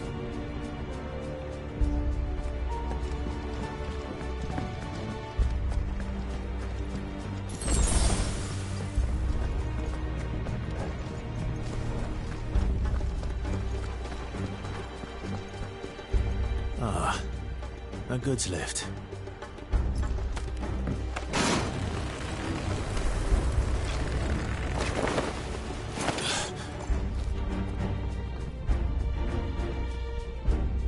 Where in Gregor's name did you come from?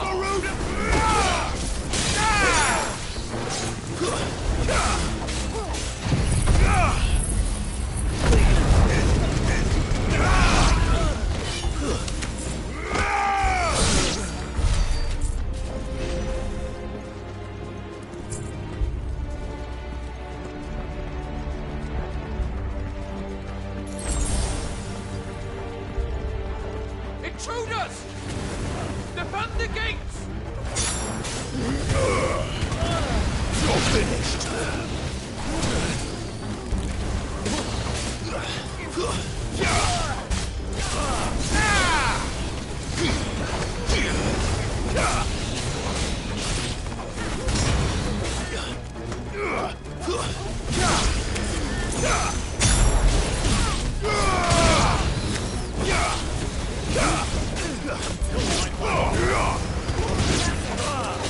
You're finished.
His Highness!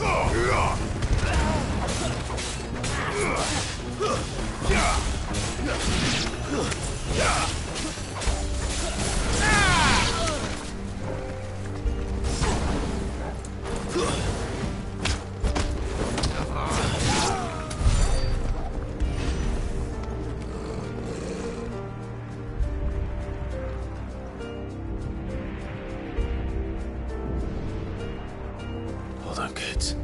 We're coming.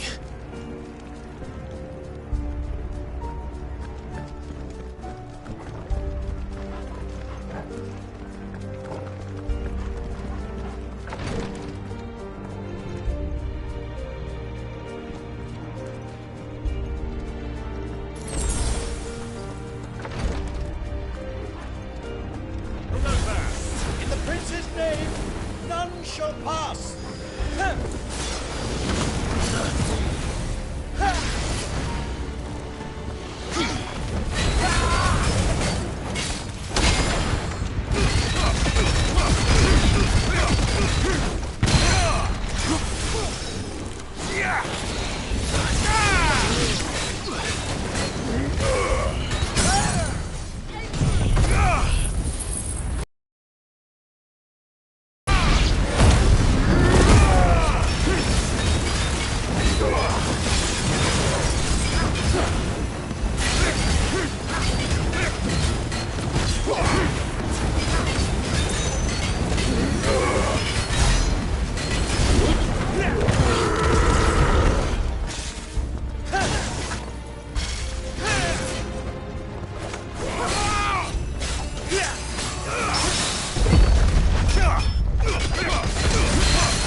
Enemies on the ramparts! Kill them!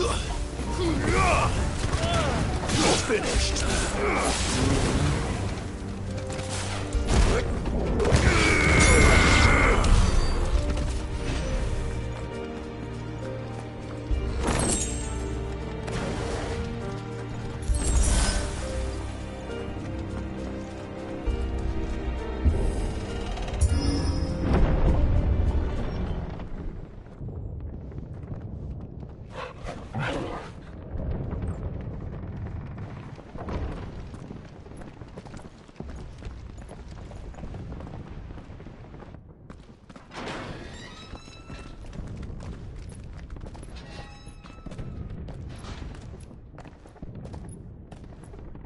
Can you see him anywhere?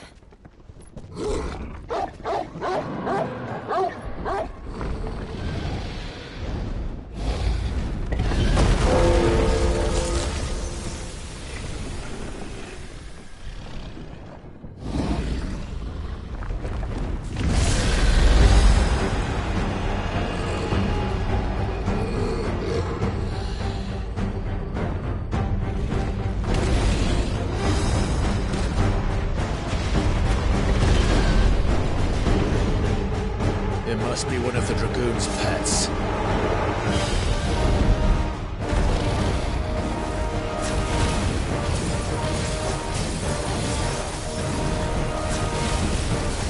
Too slow.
it has something in store for us. Get ready to move.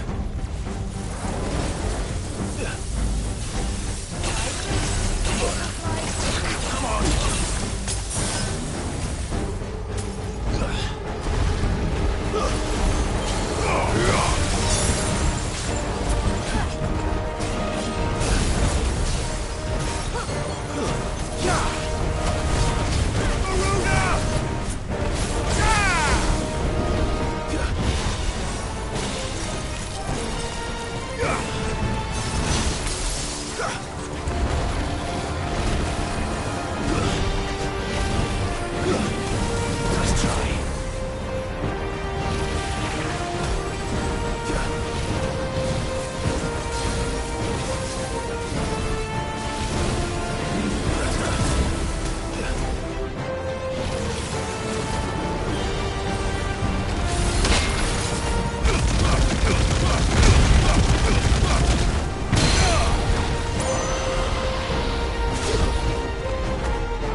Over here, Clive!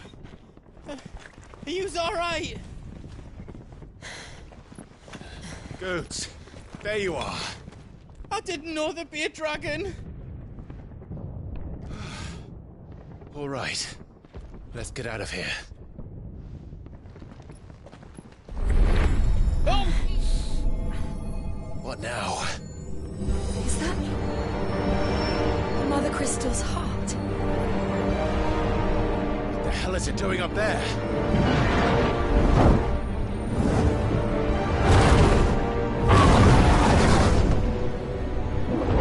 Bahamut.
Your Highness, don't do this! We must leave. Now, Your Grace. I beg of you. This is not what he wanted. Something's happened. Forgive me, Yut, but I must put a stop to this. Your Grace!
So, what do we do now, then?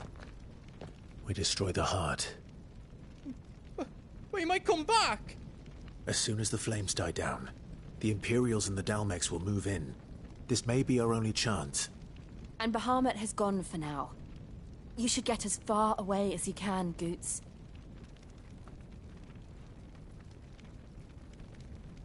What?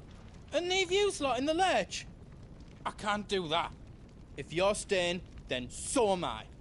I packed everything up before I made a run for it, so if there's out yous need, just ask. But I won't be giving it away for free. Nan'd never forgive us if I did. Thank you, Goots.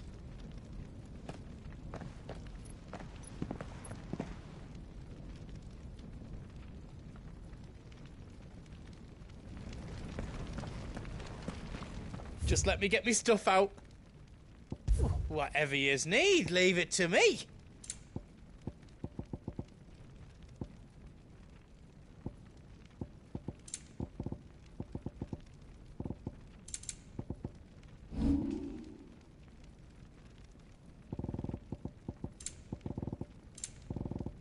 Is all done then? No.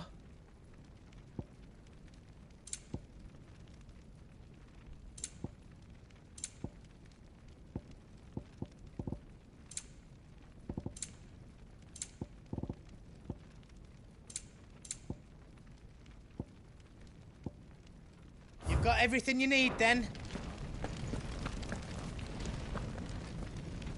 You be brave now, boy.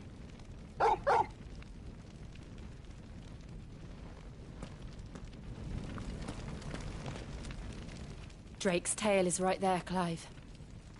It's time to free Storm from the Crystal's curse. Oh, it's past time. But remember, Bahamut is still out there. And I dare say we'll be seeing him again before the night is done.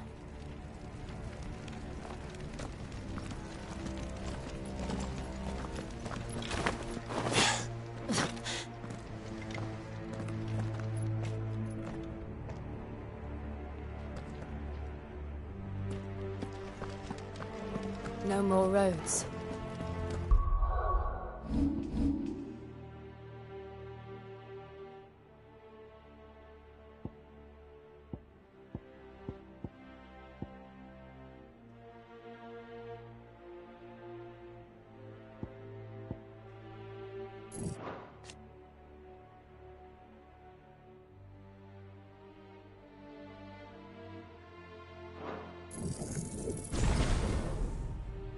We'll have to find our own path.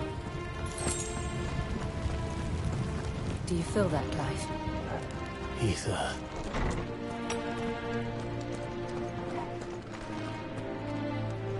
Just what we need. Another flood. It's already turned them. Then there's no reason to hold back.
Be a way to climb up.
It's too dangerous. Fuck! Hold on, Joshua! I'm coming!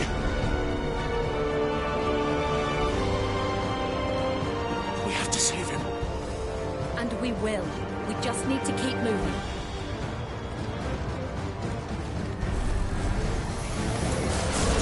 Them again! Not now!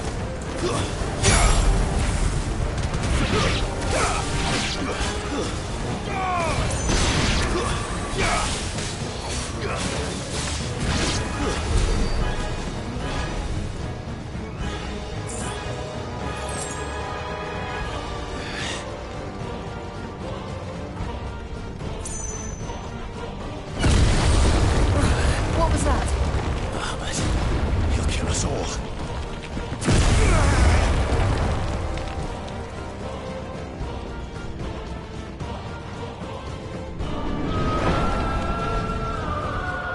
There he is. Joshua! I'm here, brother! Clive. He can't hear you. Joshua! They're heading for the heart. Then so should we.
For this!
Are those the council chambers?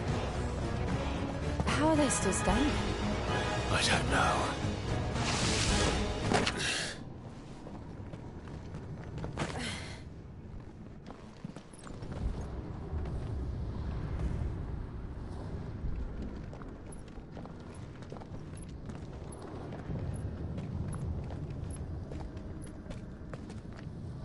He'll be all right, Clive. He's a survivor. We're getting close.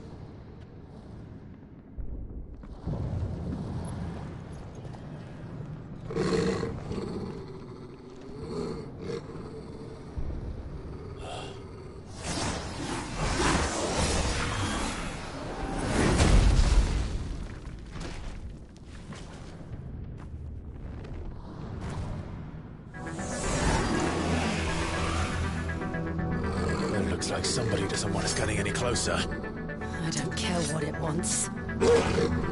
Neither do I.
These beasts...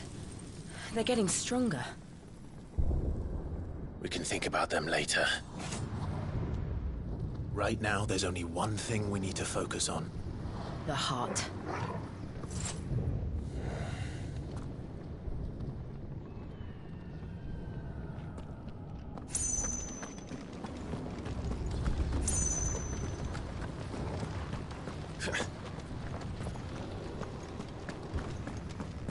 We might be able to get up through the building. It's worth a try.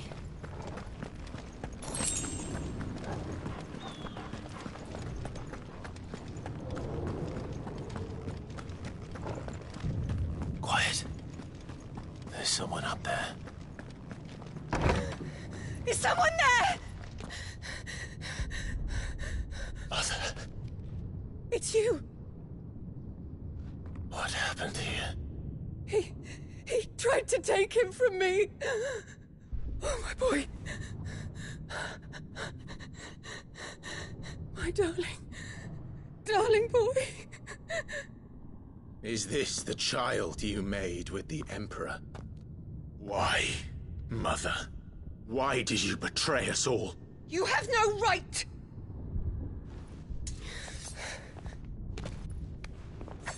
Answer him. We took you in, savage. Show some respect for those who raised you.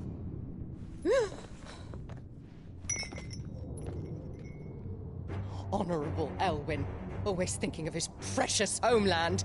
But what worth is a homeland in a world beset by the Blight? Father did not seek to protect his country. He sought to protect his people. A leader's duty is not to protect his people. It is to protect the source of his sovereignty. The noble blood that runs in his family's veins. So long as this bloodline remains unbroken, what does it matter if a nation falls? One can always found another. Unlike him, I did my duty. I preserved my line. I bore a son of the noblest blood, to whom the whole world might kneel. That is why I gave Rosaria to Sanbreque, that I might join my line with the Lesages and birth a savior of this benighted land, blessed by both Bahamut and the Phoenix! You sold your country for a child. Why did he need another? You had Joshua. I had nothing. You were always your father's son, so very strong and bold and daring, and yet you failed to awaken. Would that Joshua had been granted 1/10 of your strength. Oh! How the nobles laughed that Elwyn's firstborn was surely the son of a concubine, and my own, not long for this world. The shame of it! The shame of being slandered by one's inferiors! How could you ever know how that feels? It should have been you! Why didn't the Phoenix choose you? Joshua's every waking moment was spent trying to shoulder the burden that you and the Phoenix and the Duchy foisted on him. That's why I became his shield. To help bear the weight. But what did you do? You betrayed your own blood and surrendered your son to his fate! Joshua. My darling boy. I never meant to hurt him. The soldiers' orders were clear. He was to be spared. Why did you survive? When the only one I truly cared for died? What? Have you not looked out of the window? Joshua is here! The Phoenix lives on! He's battling Bahamut as we speak!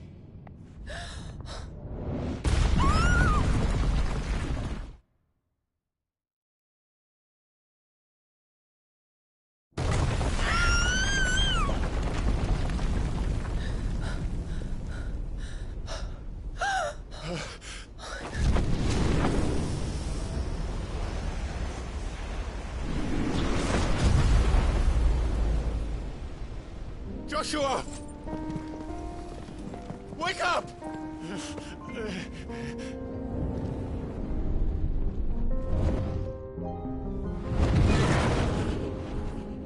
I am a shield of Rosaria.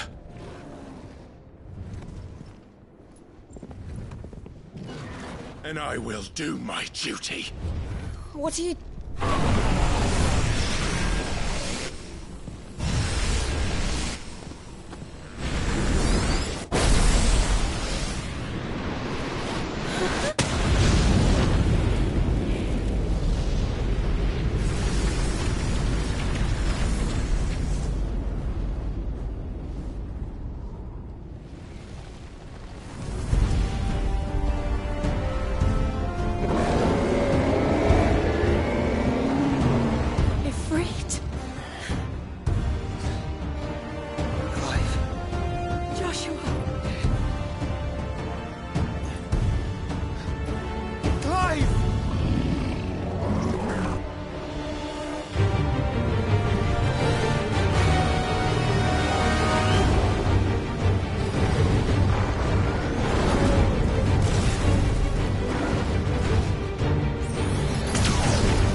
Joshua.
What now?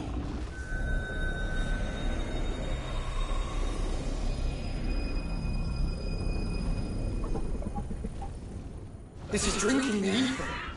We have to stop him.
Are you ready?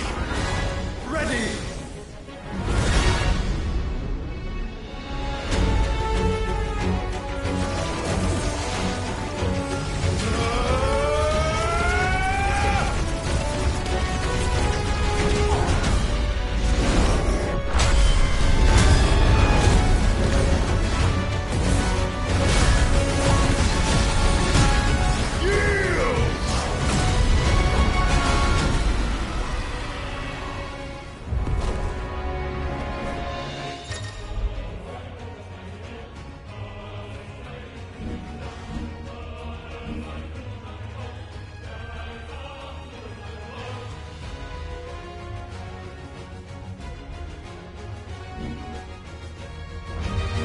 How can we hope to match such power?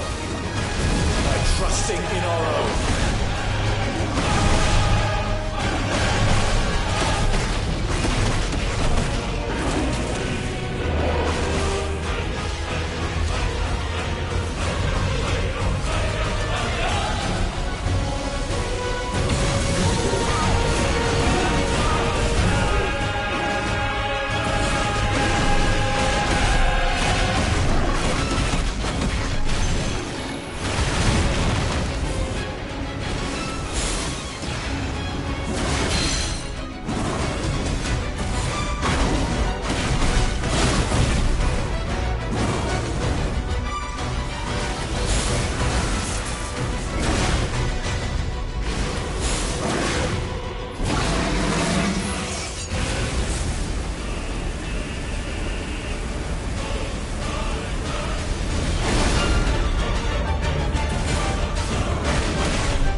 Joshua!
Dion!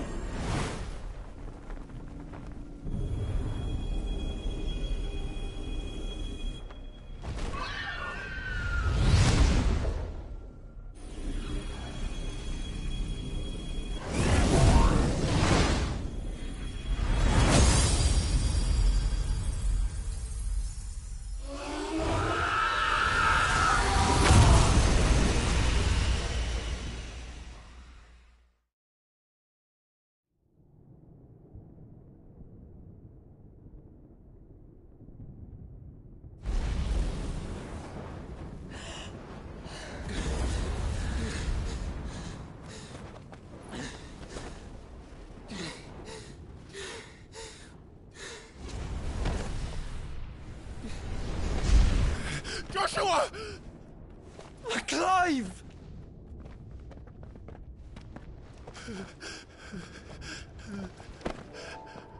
My brother. I'm sorry. I'm so sorry. You're alive. We both are. Nothing else matters.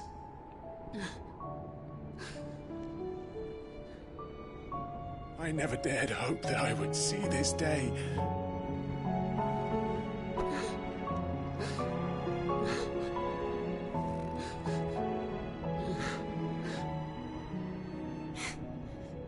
Reunited at last. Jill.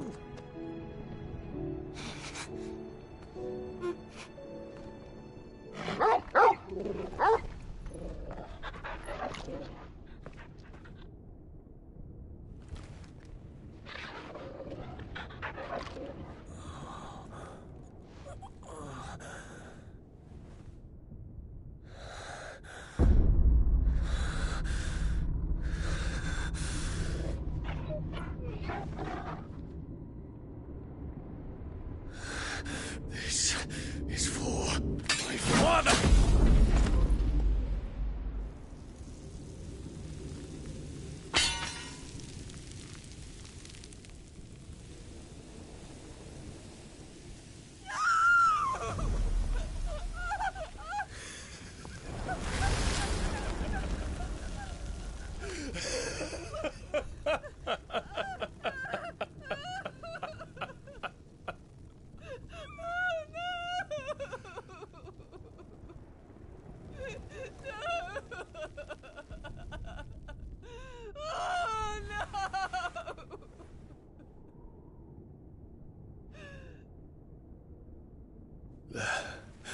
It is done.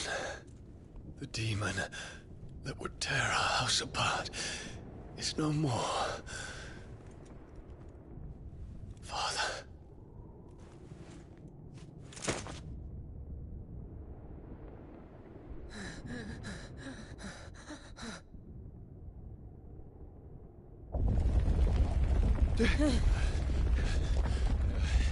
The Mother Crystal. It's collapsing. Right. We need to leave. No. Wait.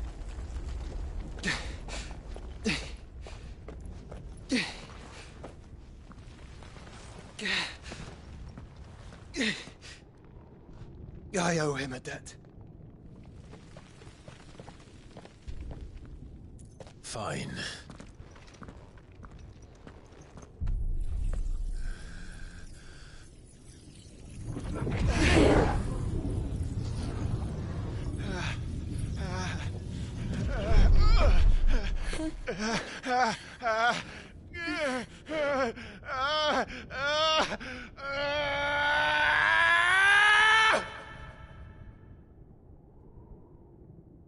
You there. Tell me what section. Little as yet, don't reinforce the walls. May not be the situation. Report, Captain. It could be fires have spread. Can nothing be done to call them off? I regret not, Your Radiance. The Dragoons answer to none but His Imperial Highness, the Council. Madness is this, Dion. Throughout the neighboring districts. Focus all efforts on extinguishing the fires around the capital. The city can wait. What about stocks of weapons and armor? Don't be dally, man. Go! Your Radiance. And I want you to find out Make sure the doors are locked. Dalmec's movements. By the light. Dion. Have you taken leave of your senses? Call off the Dragoons at once. Fear not. The populace will come to no harm at their hands.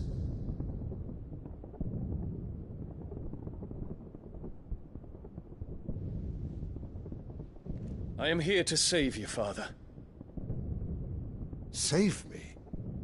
A creeping darkness hides in the heart of Sanbreque. It stems from your wife, the traitorous Annabella.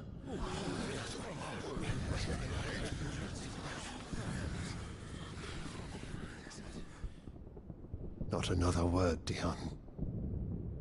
Father, though you may not see it, the darkness has taken hold of you. It has made you forget yourself.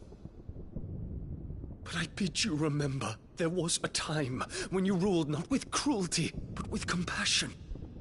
Why now do you turn your back on your people? Why now do you seek to stoke the fires of war? You too have borne witness to this change, Your Eminences. And you know, as well as I, who is responsible for it.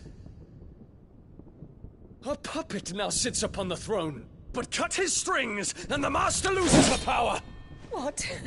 Dion, you bear steel before your Emperor? Guards! Take him!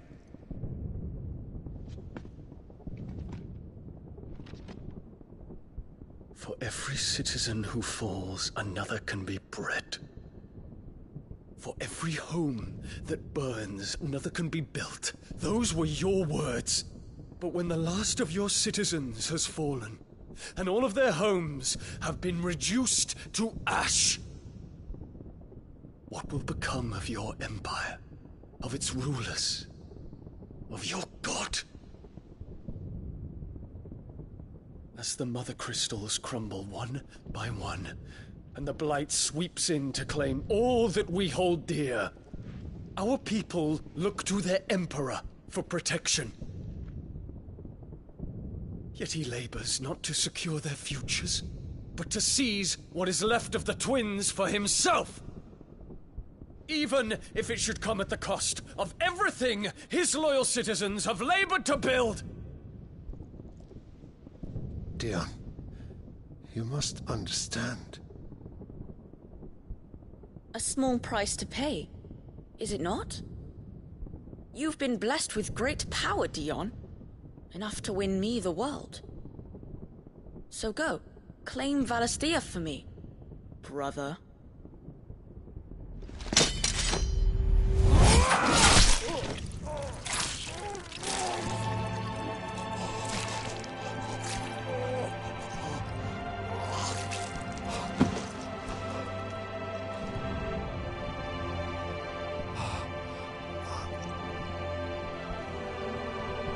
Dion.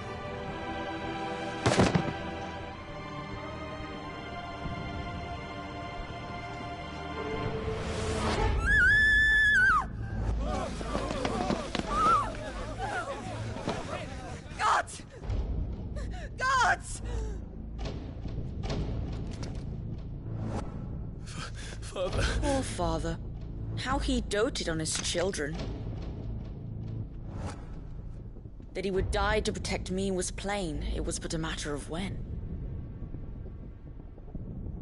You planned this?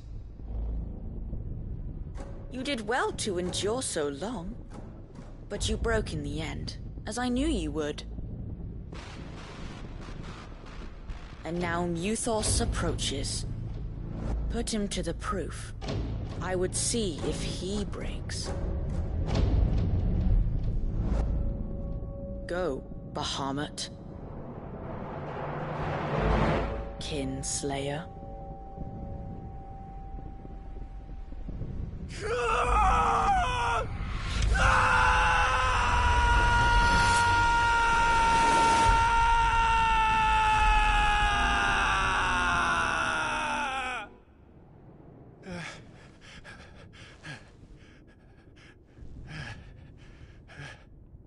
Not again. Brother? It's a long story.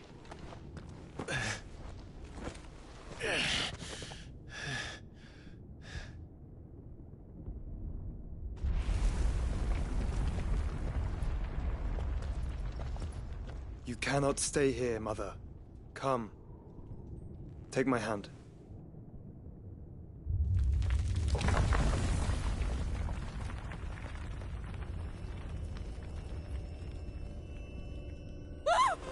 Get away from me! This is all just a dream, just a bad dream! You will not take me, Shadow! You will not take me!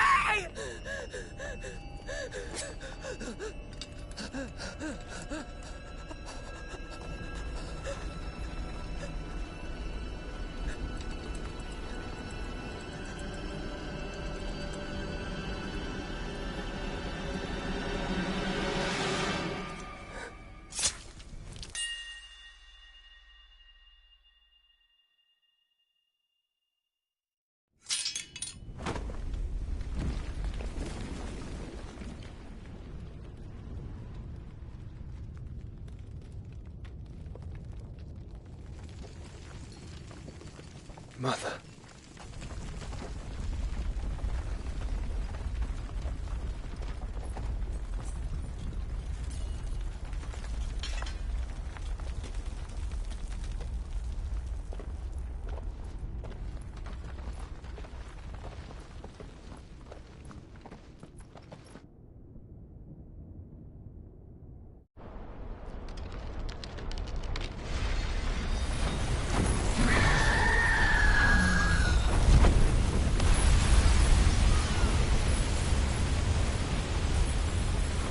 If it is consciousness that weaves your wills together,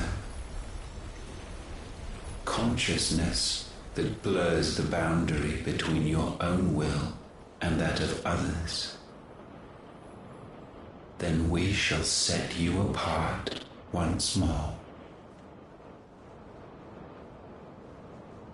The ties that bind you shall be severed, and humanity return to its proper place.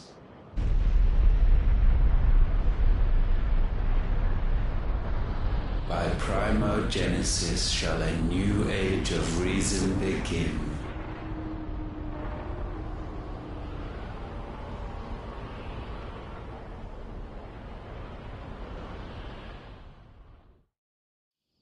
Relax, Your Majesty.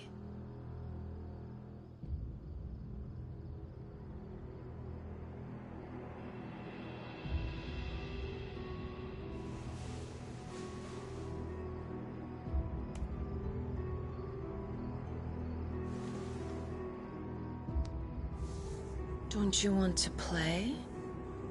It's been a long time. If that is your wish. Men, you are as meek as all the others.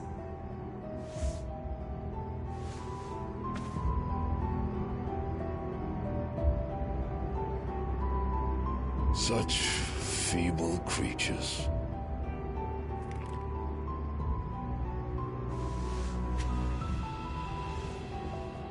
Gifted the power of icons, yet slaves to fickle emotions which usher you to your doom.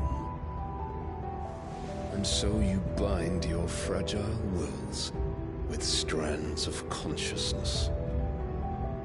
The wretched handiwork of a wretched people. The Sons of Fire were united at last, and for but a moment, their flame burned bright. Soon, Mythos shall become our perfect vessel. And then shall the world be remade. Not before the bonds are severed, of trust, of respect, of love. Only when every strand of consciousness is cut away, may Mythos return to our side. By primogenesis shall all be undone. Mankind shall be rid of his wretchedness, and Mythos of his will. But while he yet clings to it, he has the power to forge bonds anew, and so we bid you. Find Mythos, and sever every one. To destroy that which has no physical form. You ask the impossible. There is nothing your black blade cannot cut, Odin. We shall unite with Mythos, and bring forth a new world. So long as our vessel remains unclaimed by humanity. It shall be done, Master. My will is yours.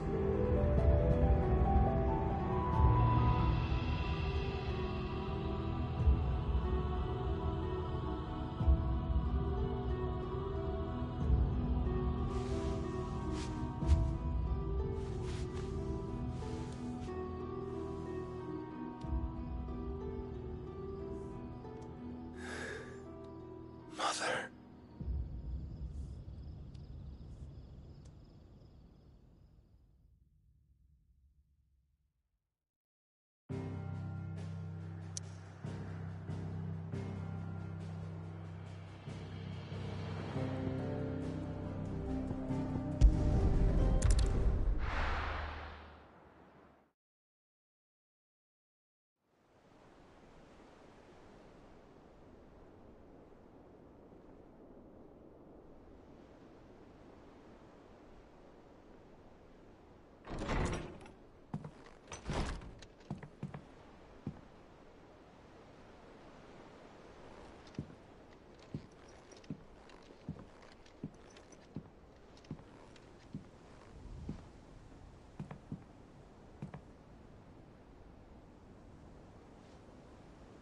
How is your brother?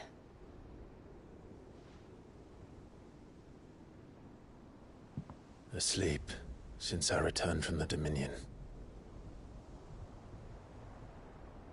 Tyr says he should be back on his feet soon enough.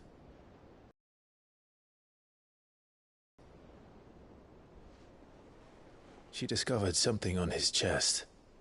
A swelling, circled in stone. The curse.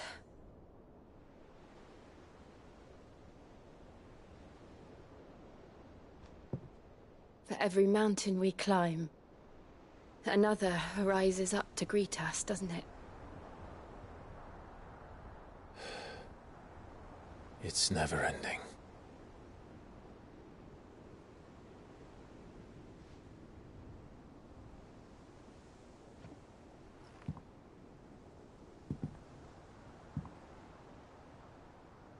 Even the sky seems to have grown tired of it all.